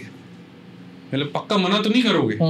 कहले नहीं मना नहीं करूंगा, तुम जो मांगना है 2 पद ले मांग लो। तो कहते हैं हनुमान जी ने राम जी के दोनों पैरों की तरफ इशारा करके कहा एक पद ये और एक पद ये। चलो मुझे ये 2 पद चाहिए, चरणों में रहूंगा, इसके अलावा कुछ नहीं चाहिए। आप हनुमान जी की मूर्ति कहीं भी देखिए राम जी के साथ, हनुमान जी झुके हुए मिलेंगे और पदों की तरफ देखते हुए मिलेंगे। जब भी राम जी के साथ हनुमान जी आपको मिलेंगे दरबार में, आपको ऐसे ही दिखेंगे और वही मूर्ति सही है। बाकी तो यही जनरेटेड है। आप जितने मंदिर चले जाएं जो पुराने हैं, आपको हनुमान जी ऐसे ही मिलेंगे और पदों के आपकी तरफ नहीं देख रहे हैं। हाँ, वो तो चरणों की तरफ, जो उनको काम है जिस चीज का वो देख रहे हैं, ओके। तो इस तरह की अच्छे किस्से आप अपनाइए जीवन में कि आपने जिनको माना है, जिनके भक्त हैं। आप देखिए हनुमान जी के मंदिर आपको हर जगह मिलेंगे, भक्त के मंदिर हर जगह मिलेंगे, आप भक्त बनिए। आप भरत के मंदिर देख लीजिए, एक ही जगह मिलेंगे आपको, चित्रकूट में, कहीं नहीं मिलेंगे। आप सीता जी के मंदिर देख लीजिए, आप हनुमान जी के मंदिर देखिए, आपको कहाँ मिलेंगे, सब जगह। सही बात, भक्त बनिए, बहुत फायदा है। तो प्रतीकेश्वर जी, एक सवाल जो हम सबके मतलब हर आदमी के मन में है कि हम कभी ओरछा में भगवान के दर्शन करने जा रहे हैं। अब तो रामलला जो है अयोध्या में विराजमान है, उनके दर्शनों के लिए लाइनें लग रही हैं। कौन से मंदिर जाएं कि मन को शांति और भगवान की आराधना और भगवान का आशीर्वाद हम सबको मिले? देखिए जाना चाहिए, अयोध्या जाना चाहिए समय निकाल के, चित्रकूट जाना चाहिए, ओरछा जाना चाहिए। अद्भुत जगह है आपको जहाँ पे भगवान का, मगर ऐसा नहीं है कि घर के बगल के जो मंदिर हैं उनमें भगवान नहीं है। भगवान आपके अंदर है, भगवान कण कण में है, हर जगह आपको भगवान है। दुनिया में कोई ऐसी जगह नहीं है जहाँ पे भगवान आपको मिलते नहीं है।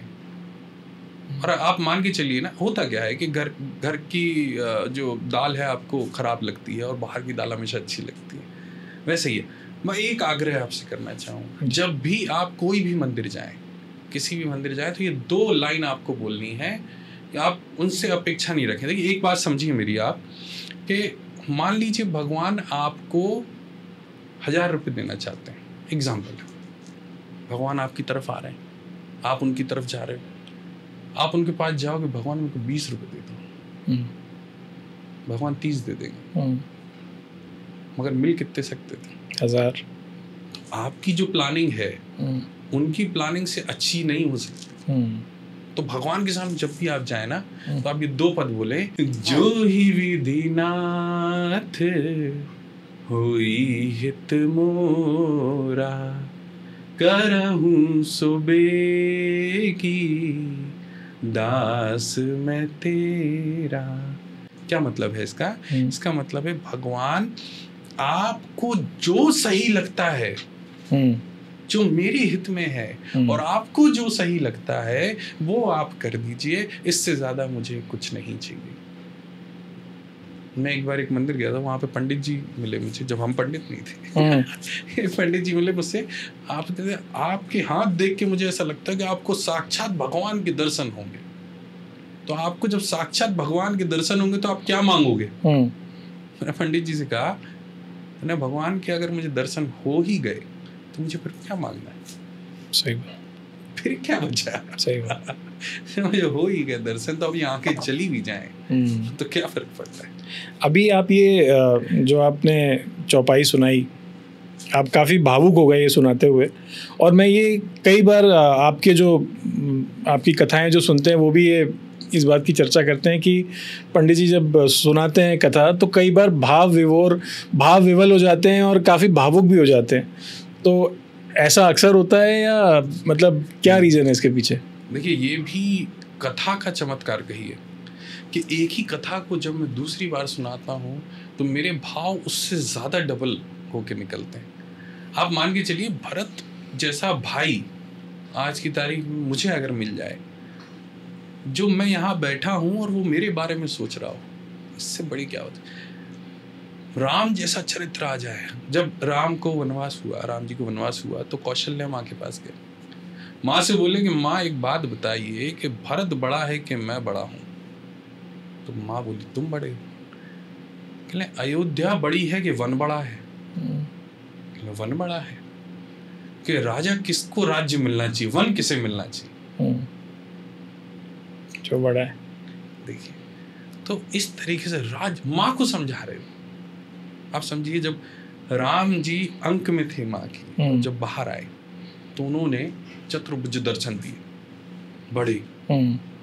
माँ घबरा गई। कहने भगवान मैंने तो बालक मांगा था, आप इतने बड़े कैसे? तब जाके वो छोटे दर्शन किए उन्होंने।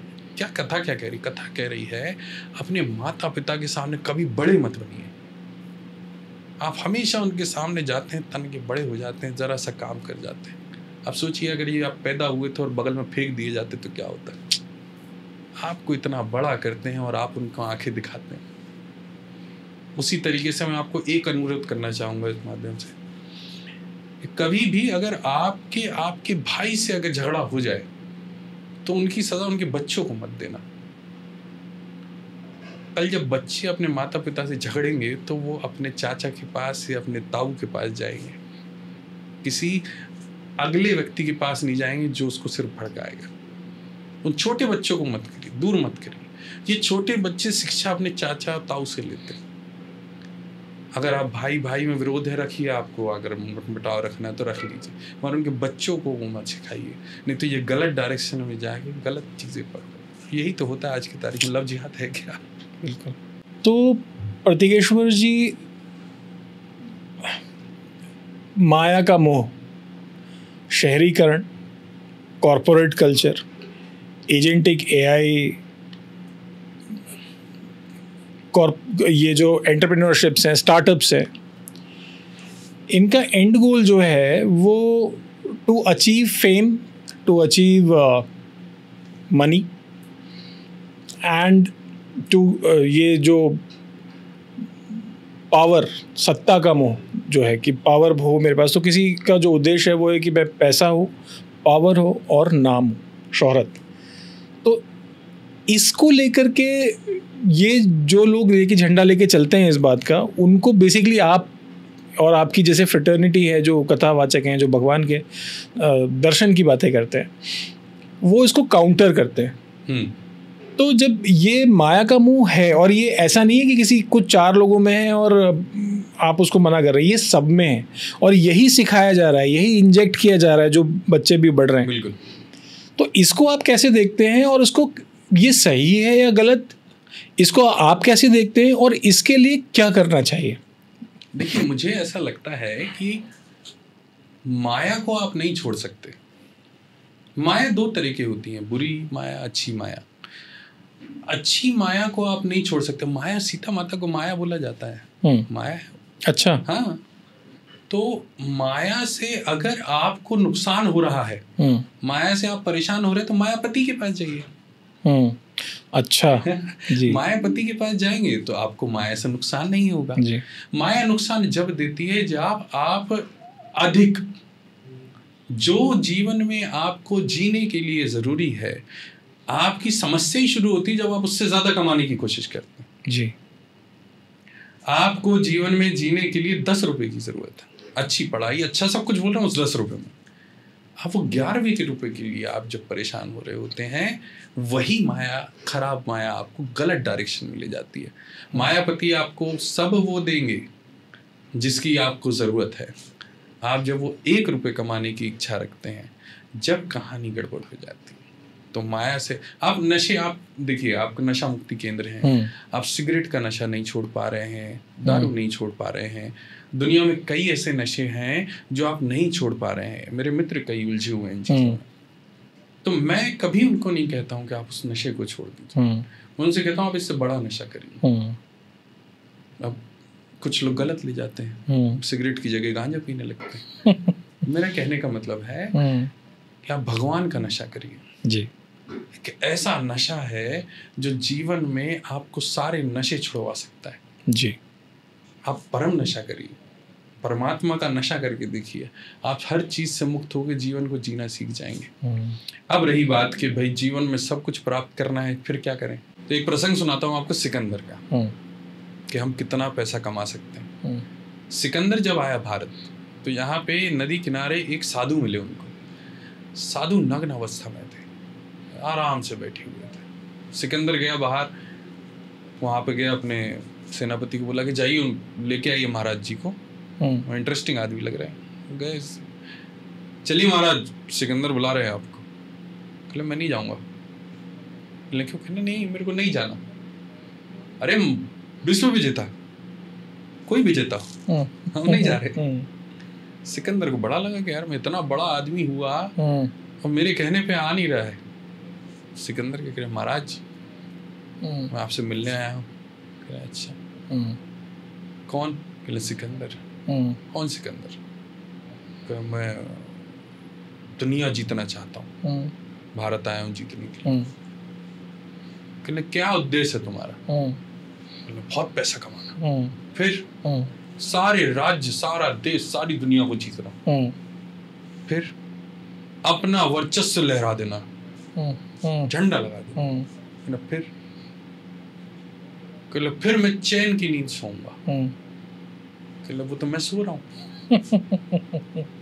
कहले पत्थर खाली है, तुम भी आ जाओ, तुम भी आ जाओ। ये सब करने की जरूरत क्या है? और कहले अगर तुम मेरे लिए कुछ करना चाहते हो तो थोड़ा सा हट जाओ, क्योंकि धूप आ रही थी। अच्छा, मैं आराम से सो रहा था। मैं आराम से सो रहा था, धूप चली गई है। अब आप सोचिए कि जब अंत में आपको आराम से सोना ही है, तो फिर इतने धक्करम करने की जरूरत है? मगर कारण ये है कि आप जिंदगी भर यही सोचते रहते हैं कि समय आएगा तो हम भगवान का नाम लेंगे। होता यह है कि समय नहीं आता है, समय चला जाता है, आपके हाथ से चला जाता है, आप नहीं ले पाते हो नाम। कई लोग ऐसे भी हैं जो मेरे भी परिचित हैं या मेरे सर्कल में जिनको मैं देखता हूँ, और ऐसे भी कई लोग जो अपनी स्टोरी शेयर करते हैं, जो कभी भगवान में नहीं मानते थे, जिनका कोई मतलब ऐसा था कि ठीक है हम चंदा दे देंगे, दान चढ़ा देंगे, बट ऐसा कुछ नहीं कि भाई प्रभु ही जो ही है सब कुछ। लेकिन वो मानने लगे, और कुछ उनके साथ ऐसे घटनाक्रम हुए जिसमें कि उनको इस बात की शक्ति का एहसास हुआ कि कुछ तो है, जिसकी वजह से वो उस मुकाम को पहुंच पा रहे हैं या वो कुछ कर पा रहे हैं जो शायद वो ऐसे शायद नहीं कर पाते? देखिए, भगवान की अनुभूति जीवन में कभी ना कभी आपको होगी। इस बात को मैं आपको लिख के दे सकता हूँ। जो व्यक्ति आपसे ये बोल रहा है कि मैं आज नास्तिक हूँ, मैं भगवान को नहीं मानता हूँ, वो व्यक्ति को आज नहीं तो कल एक दिन ऐसा आएगा कि उसको भगवान की अनुभूति होगी। आपने पुराने लोगों को कहते हुए सुना होगा कि बेटा एक दिन आएगा कि जब तुझे भगवान की याद आएगी और भगवान समझेंगे और तू भगवान को मानेगा। प्रसंग ये कहता है कि एक व्यक्ति था, नास्तिक था, नहीं मानता था, मगर पूरे गांव ने एक कथावाचक बुलाया, कथा हुई। कथावाचक ने ये कहा कि मैं आपको कथा सुनाऊंगा, मगर शर्त एक है कि सबको एक एक नियम लेना होगा अपने जीवन में, या एक चीज़ छोड़नी पड़ेगी। गांव वालों ने सबने ले लिया, किसी ने आलू छोड़ लिया, किसी ने रोज भगवान के पास जाने लगे। एक आदमी जो नास्तिक था वो आदमी नहीं आया। उसको गांव वालों ने प्रेशर दिया कि भाई गांव की भलाई करनी है, तुम्हें मानना पड़ेगा। वो आया, महाराज से क्या छोड़ना है? कह रहे छोड़ तो कुछ है नहीं मेरे पास, तो एक काम करो, नियम ले लो।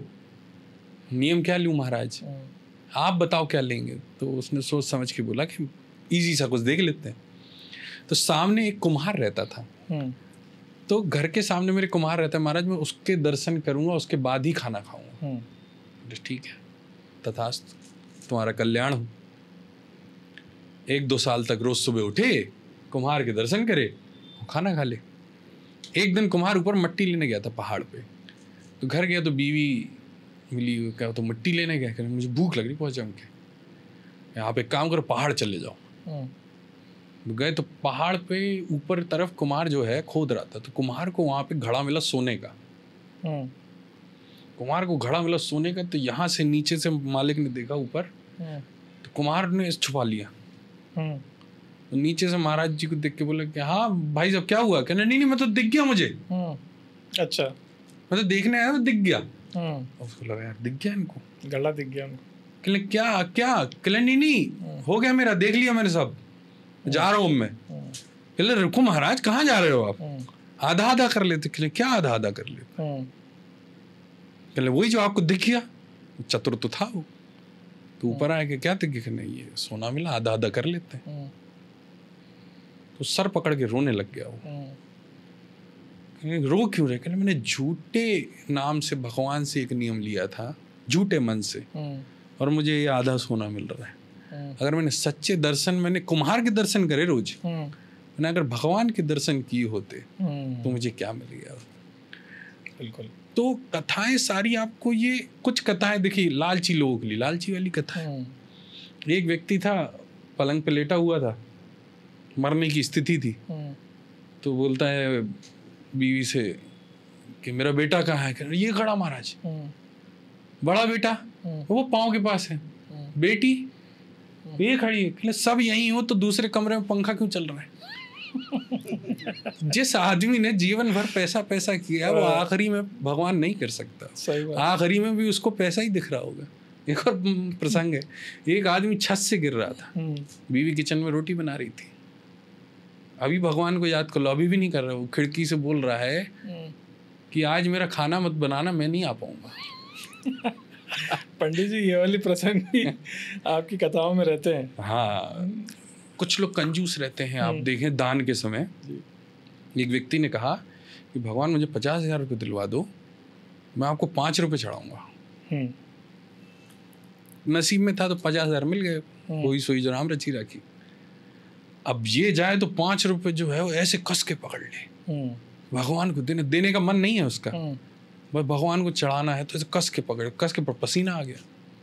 देने तो कहने तू रो क्यों रहा है?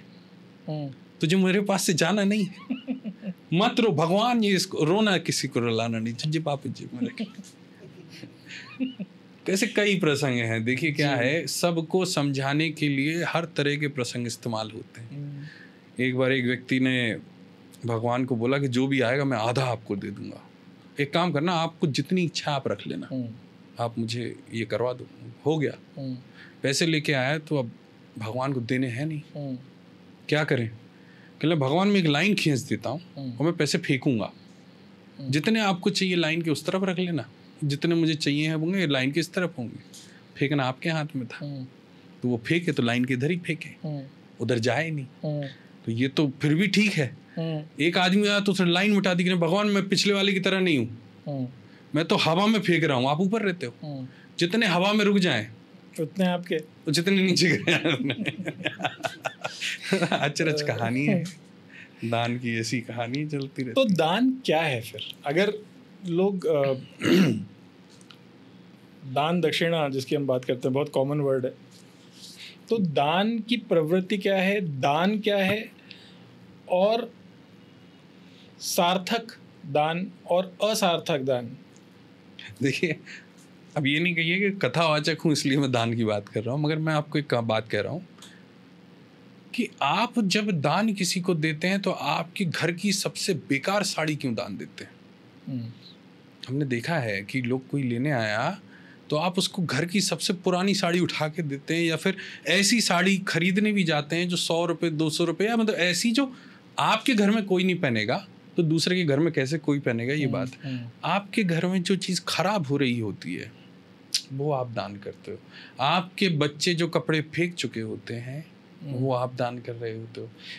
दान क्या है? आपने सवाल किया, बहुत अच्छा है। दान वो चीज़ है कि जिसको आप दान दो वो दुखी ना हो लेके।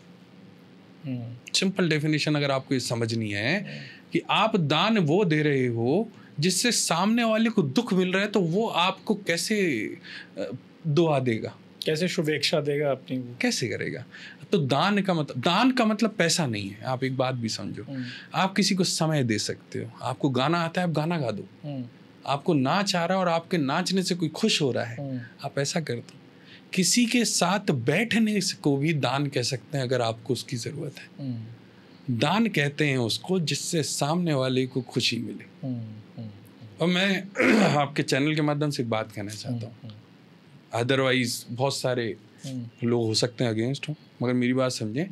जितनी भी दुनिया में मंदिर हैं और जिन भगवान के सामने दान पेटी रखी है, मैं आपके चैनल के माध्यम से कह रहा हूँ, दान पेटियों को हटा दो।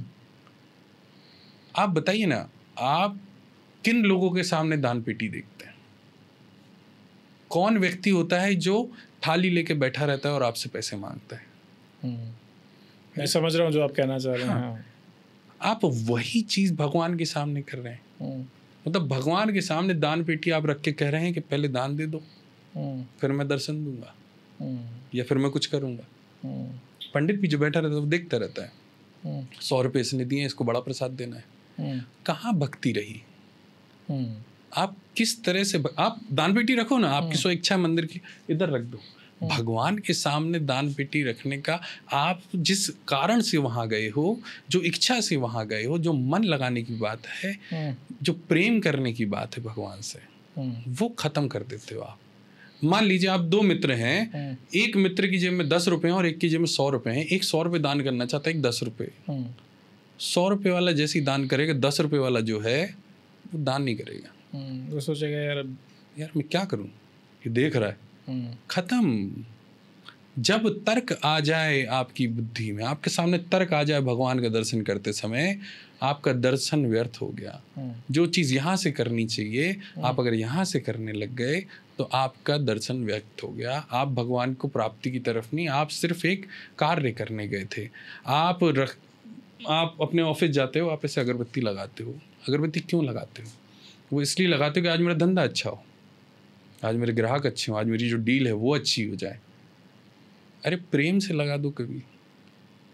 मैं कहता हूँ कि आप लोगों को भगवान पसंद ही, इस पूरी दुनिया को, आपको नहीं, इस दुनिया को भगवान वो पसंद है जो बोलते नहीं है। जिस दिन भगवान बोलने लग गए उस दिन वो बोलेंगे कि कभी अपने सुख भी तो सुनाओ, कभी ये भी तो बताओ कि मुझे मज़ा आ रहा है, मुझे इस जीवन में बहुत मज़ा आ रहा है, जो आपने दिया, हाथ पाँव जो दिए सब चल रहे हैं, बढ़िया हूँ मेरी जीवन में, और मालिक जो आप दे रहे हो अच्छा है। कभी ये भी तो कह दो, कभी खुशखबरी भी तो सुना दो। हमेशा दुखी सुनाओगे? सही बात है। मैं आपको एक और बात बता रहा हूँ। एक कोई देश है, मेरे को नाम याद नहीं आ रहा है, उस देश में अगर किसी पेड़ को गिराना होता है तो उसके आसपास के लोग उसको गाली देते हैं, उस पेड़ को, पेड़ अपने आप गिर जाता है। जिस मंदिर में आप जाते हो और उस मंदिर में अगर 100 लोग जा रहे हो, 99 लोग ये कह रहे हैं कि भगवान मेरी वाट लग गई, मेरी ऐसी तैसी हो गई, मेरा जीवन खराब चल रहा है, मेरा समय खराब चल रहा है, मेरा बुरा समय, आप बोल बोल के आप नेगेटिविटी इकट्ठी कर रहे हो। पॉजिटिविटी कहाँ इकट्ठी कर, तो वो स्थान आपको पॉजिटिविटी देगा कैसे? आप प्रेम की अपेक्षा उससे ही कर सकते हो जिसके पास प्रेम हो। सही बात। अगर आपके पास दुख है, आप किसी को प्रेम कैसे दे सकते हो? अगर आप खुद ही प्रेम नहीं करते हो, अपने आप से नहीं करते हो, तो दूसरे को कैसे आप प्रेम दे सकते हो? तो आप भगवान के पास जब भी जाएं तो उनसे ज़रूर ये कहें कि भगवान बहुत मज़ा आ रहा है। अगर मैं रोड पे पागलों की तरह घूमूंगा तो भी राम जी आपका ही नाम दूंगा, अगर मैं सेठ बन के घूमूंगा तो भी आपका ही नाम दूंगा। आप डिसाइड कर लो किससे आपको अपना नाम जपवाना है। बिल्कुल। मुझे लगता है ये सारी बातें, ये जो दर्शन है, ये बेसिकली सभी को कहीं ना कहीं मालूम है, लेकिन उस पे पर्दा डल गया है। उस पर्दे को हटाने की बहुत आवश्यकता है। बिल्कुल, भगवान को लोग भूलने लग गए, भूलने लगे। भगवान को भूलना गलत नहीं है प्रशांत जी, भगवान को हर इंसान भूलता है। इंसान छोड़िए, त्रेता युग में सुग्रीव भूल गए थे। सुग्रीव को जब राजपाट दिलाया, राज अभिषेक कराया, राम जी ऊपर चले गए बारिश के मौसम में, है ना, और वहाँ पे जाके उन्होंने अपना समय व्यतीत किया और सुग्रीव को बोल गए कि भाई इस समय जो बारिश है, क्योंकि बारिश में हम नहीं इतना दौड़ पाएंगे। राम जी ने मना नहीं किया था, मगर ये कारण यही था कि हम जंगल में उतनी तेज नहीं चल सकते जितनी तेज आपके वानर चल सकते। तो इस समय जो है हम रुके हुए हैं, आप जाके ढूंढें। सुग्रीव को जैसे राज अभिषेक हुआ, सुग्रीव राम जी को भूल गया। वो पूरे चैत्र मास में ऊपर गए ही नहीं मिलने के लिए राम जी से, भूल गया भगवान को। तो भगवान को भूलना गलत नहीं है। जब सुग्रीव पे याद आया तो सारी चीजें उसने रिकॉल कर ली, काम किया उसने, बाद में कथा है बीच में, मगर अपना वो करते हैं। मगर एक बात समझिए, जब सुग्रीव भूल सकता है तो आम आदमी तो फिर आप भगवान को भूलो, फिर याद करो, फिर भूलो, फिर याद करो, भगवान को लगे कि ये आदमी ढीठ है तो दर्शन मिल जाएंगे। बिल्कुल। तो प्रतीकेश्वर जी, आप क्योंकि आप कथा सुनाते हैं और कथावाचक हैं, तो ऐसी कोई कथा जो हम सब ने ना सुनी हो या हमसे मिस हो गई हो, क्योंकि काफ़ी, अब मुझे तो लगता है कि जितने भी लोग 9 to 5 जॉबर्स हैं जो काम करने जाते हैं सुबह से लेकर रात तक, वो बेसिक कथा ही सुन लेते हैं कि एक चील उड़ी, चील के हाथ में मुंह में मोतियों की माला थी, पर इस प्रकार के हम कथाएं सुन लेते हैं। बट ऐसी कुछ तो आई एम श्योर कथाएं होंगी जो कि शायद जो बहुत लिमिटेड होंगी और शायद हम नहीं सुन पाए होंगे। देखिए, रामचरितमानस में ही कई ऐसी कथाएं हैं जो सीख बहुत देती हैं, मगर हमने सुनी नहीं कभी। हमें पता ही नहीं है कि रावण ने सच में जो पेट में अमृत रखा था वो कहाँ से आया। ये तो पता था कि पेट में अमृत है, मगर कहाँ से आया। और आपको नहीं पता है कि वो 31वां धनुष था, धनुष बाण था जो राम जी ने चलाया था। वो धनुष बाण इतना स्पेशल क्यों था, नहीं पता है। राम जी के पुराने वंशजों का क्या हुआ। अब दशरथ ये कैसा नाम, ये क्यों पड़ गया, है ना। तो ये सारी कथाएं जब आप पढ़ते हैं, इसलिए तो मैं कहता हूँ कि जब भी मैं रामचरितमानस पढ़ता हूँ मुझे एक बार कोई ना कोई नई कथा मिल जाती है। आपको आज मैं सुना एक नई कथा, अगर आप रघु महाराज की सुनाता हूँ। रघु जिनके नाम पे ये रघुवंश नाम रखा है, रघुकुल रखा गया है। आप समझें, रावण बहुत पहले से था। जब रावण के बहुत ज़्यादा परेशान करने पे, ब्राह्मणों को मारने पे सब परेशान हो गए, तो देवता लोग भी परेशान हो गए, क्या करें क्या नहीं करें। रावण अपनी सिंहासन में बैठा हुआ है कि मैंने तो सबको जीत लिया। तो उनकी वहाँ पे एक मरीच, आपने सुना होगा, मरीच है ना, जो बाद में इस्तेमाल होता है हिरण की तरह। उन्होंने कहा, मरीच ने बोला कि वो तो सब ठीक है, रघु के पास मत चले जाइएगा, महाराज रघु के पास। रावण बोला, कौन रघु? कहले नहीं छोड़ दीजिए, आप मत ध्यान दीजिए। कहीं कौन है? कहले नहीं आप मत जाइए, रघुवंश है वो अपने बस की बात नहीं है, दूर है। नहीं मैं जाऊंगा। कहना अगर आपको जाना है तो शिष्य बन के जाइए, पहले देख लीजिए लड़ने योग्य है कि नहीं है, पर जब पिट जाओ ठीक है। तो रावण शिष्य बन के गया रघु महाराज के पास। रघु महाराज जी वहाँ पे जो पानी से ऐसे आशीर्वाद तरह के कमंडल दे से, रहे थे, हाँ। हाँ कमंडल से ऐसे कर रहे थे। सुबह सुबह का स्थान था कि कहीं कुछ हो तो ऐसे करके वो पानी उछाल रहे थे। तो कहते हैं कि उन्होंने पानी उछाला और कहीं कोसों 100 किलोमीटर दूर कोई शेर बच्चे पे अटैक करने वाला था, तो शेर वहीं पे मर गया वो। अच्छा। मतलब उस पानी के ऐसे कि प्रभाव कहीं से। कोई दिक्कत हो तो सही हो जाए। तो देखा रावण ने, तो रावण ने कहा भाई साहब मैं आपका शिष्य बनने आया हूँ। कहला रावण मुझे पता है तुम कौन हो। कहला आपको कैसे बताऊंगा, मुझे पता है। कहला आप मेरी लंका चलिए मेरे साथ। आप रावण की खासियत थी कि अगर कोई बलशाली मिल जाए तो वो अपने साथ जोड़ने की कोशिश करता था। जब बलि ने यहाँ पे रख के पूरी पूजा 6 महीने तक घुमाया था रावण को, तो बलि को बोला उन्होंने कि मेरे साथ हो जाओ। तो वैसे ही रावण ने रघु को कहा नहीं कर, रघु कहला मैं यहीं ठीक हूँ, मैंने पूरी लंका देखी है तुम्हारी। आपने कैसे देख ली? मैं साबित करूँ, एक डंडी उठाई और पूरी लंका को ऐसे मैप तरह से बना दिया जमीन पे, एक एक चीज वैसी की वैसी। रावण को ये तुम्हारा किचन है, यहाँ तुम्हारा भाई विभीषण रहता है, ये तुम्हारी बहन है, और ये ऐसे ऐसे ऐसी जगह है कि हाँ है। उतनी में रघु जी का हाथ जो है एक कोने में ऐसे पड़ गया उस पिक्चर के। तो रघु महाराज कह यार गलती हो गई। रावण क्या हो गया महाराज? कहले कोना मिट गया मुझसे। कहले कोना मिट गया तो क्या हो गया? कहले तुम जाओ वापिस जल्दी। रावण गया तो जितना कोना उस फोटो में मिटा था उतनी उसकी लंका गिर गई थी वहां। अरे इतने बलशाली। तो रावण ने हाथ जोड़े कि भाई इनसे ना लड़ पाएंगे। जो पिक्चर की चीज हटा के पूरा गिरा देते हैं। तो थी ऐसी कथाएं, कई ऐसी कथाएं। लोगों को जीवन में भी कुछ खास उत्साह है नहीं और मृत्यु से भी डर है।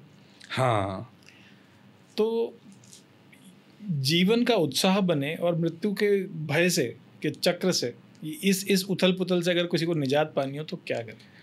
देखिए बात यह है कि झूठ और सत्य क्या है। सत्य मृत्यु है। जीवन तो हम जो जी रहे हैं वो झूठ है।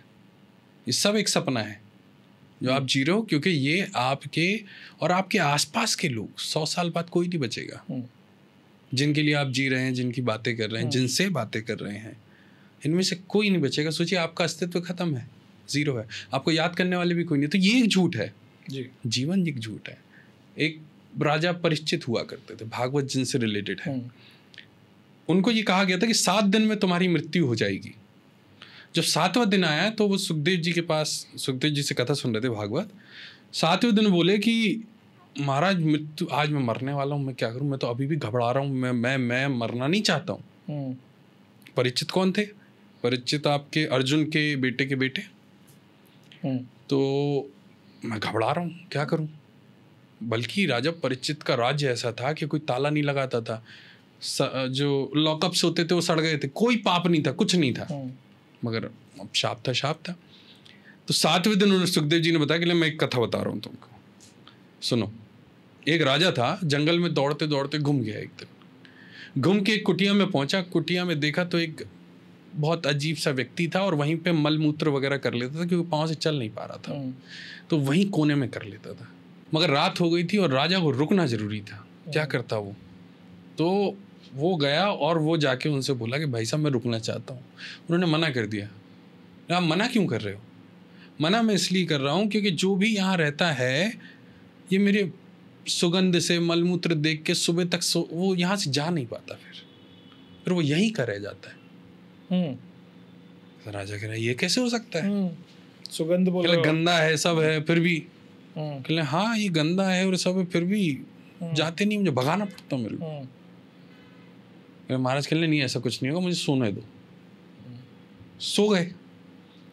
सुबह उठे तो राजा से वो बोला कि जाओ अब। मैं नहीं जाऊंगा यहाँ से, मुझे यहीं रहना है।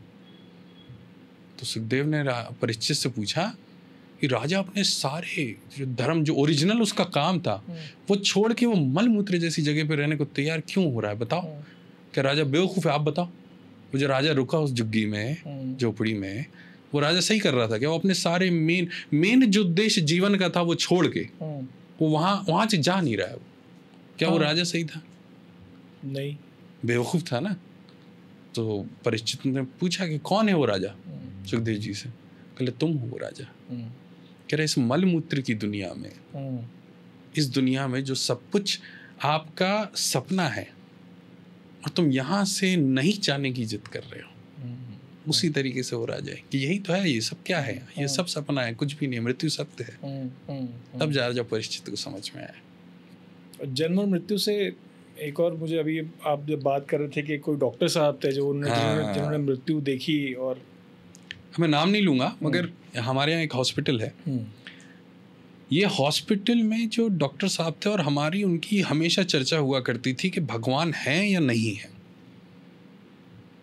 कुछ साल हो गए, कोरोना निकला और फिर मैं उनसे मिलने गया। मैं गया तो किस्मत से उस दिन लिफ्ट ख़राब थी, तो हम लोगों को वो जो व्हील चेयर ले जाते हैं वो वाले रोड से ऊपर जाना था। हर फ्लोर पे मैं देखता गया, हर 4 फीट पे भगवान जी की फ़ोटो लगी हुई है। फिर लगे अच्छा, उन डॉक्टर साहब के यहाँ जो भगवान में विश्वास नहीं रखते थे। हाँ, उन्होंने हर 4 फीट पे फोटो लगा रखी है। ऊपर चढ़ता गया, मैंने कहा हो सकता किसी ने लगा दी हो, फ्लोर बेच दिया हो किसी को। अगले फ्लोर पे हुई, चारों फ्लोर पे। तब मैं 100 भगवान देख लिया, अलग अलग प्रकार के, अलग अलग उसके सब देख लिया। मैंने भगवान, मैं भाई मंदिर चल रहा है, हॉस्पिटल चल रहा है, डॉक्टर साहब, डॉक्टर अच्छे हैं मेरे, बहुत अच्छे हैं। तो बोले कहने प्रतीक, मैं भगवान को मानने लगा। मैंने कहा ऐसा क्या हो गया, मैं ऐसा नास्तिक आदमी, और मैं कहता था आपसे कि एक दिन आप भगवान को मानोगे, और ऐसा नास्तिक आदमी कैसे मानने लगा भगवान को। तो उन्होंने कहा कि प्रतीक, कोरोना में जिस व्यक्ति को मैं एक गोली दे के सही कर सकता था, वो व्यक्ति मेरे सामने आता है, मैं उसको एक गोली देता हूँ और पता चलता है कि आधे घंटे में उसकी मृत्यु हो गई। और जो व्यक्ति के फेफड़े खराब हो चुके हैं, जो व्यक्ति को मैं कह चुका हूं कि ये जिंदा ही क्यों है, ये तो आधे 1 घंटे पहले मर जाना चाहिए था, वो आदमी आज भी जिंदा है 2 साल 3 साल बाद। ये मैंने तो नहीं किया है यार। और ना मेरी हिस्ट्री और मेरी डॉक्टरी ये बता सकती कि ये लोग कैसे जिंदा है और वो कैसे मर गया। कुछ तो है।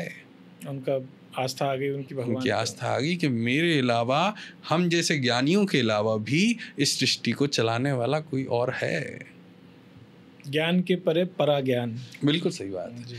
देखिए क्या है, किताबों में जो लिखा है, जो ग्रंथों में लिखा है, वेदों में लिखा है, सारी बातें सिद्ध नहीं हुई हैं आज की तारीख में। भाई प्लेन की बात आई तो राइट ब्रदर्स और ये लोग आते हैं, और हमारी किताबों में पहले से लिखा हुआ, कई साल पहले से, जब कैलेंडर नहीं था, टेलीस्कोप नहीं था, जब भी हमने सितारों की गणना करके राम जी की तिथि वगैरह सब कुछ बताई है।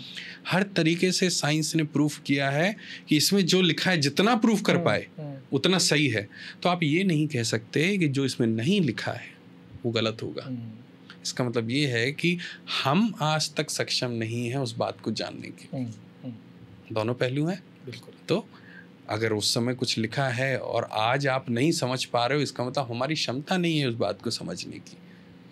ज्ञान जो है वो समुद्र है और भरने की क्षमता कम है। हमारे पास लोटे हैं, छोटे छोटे।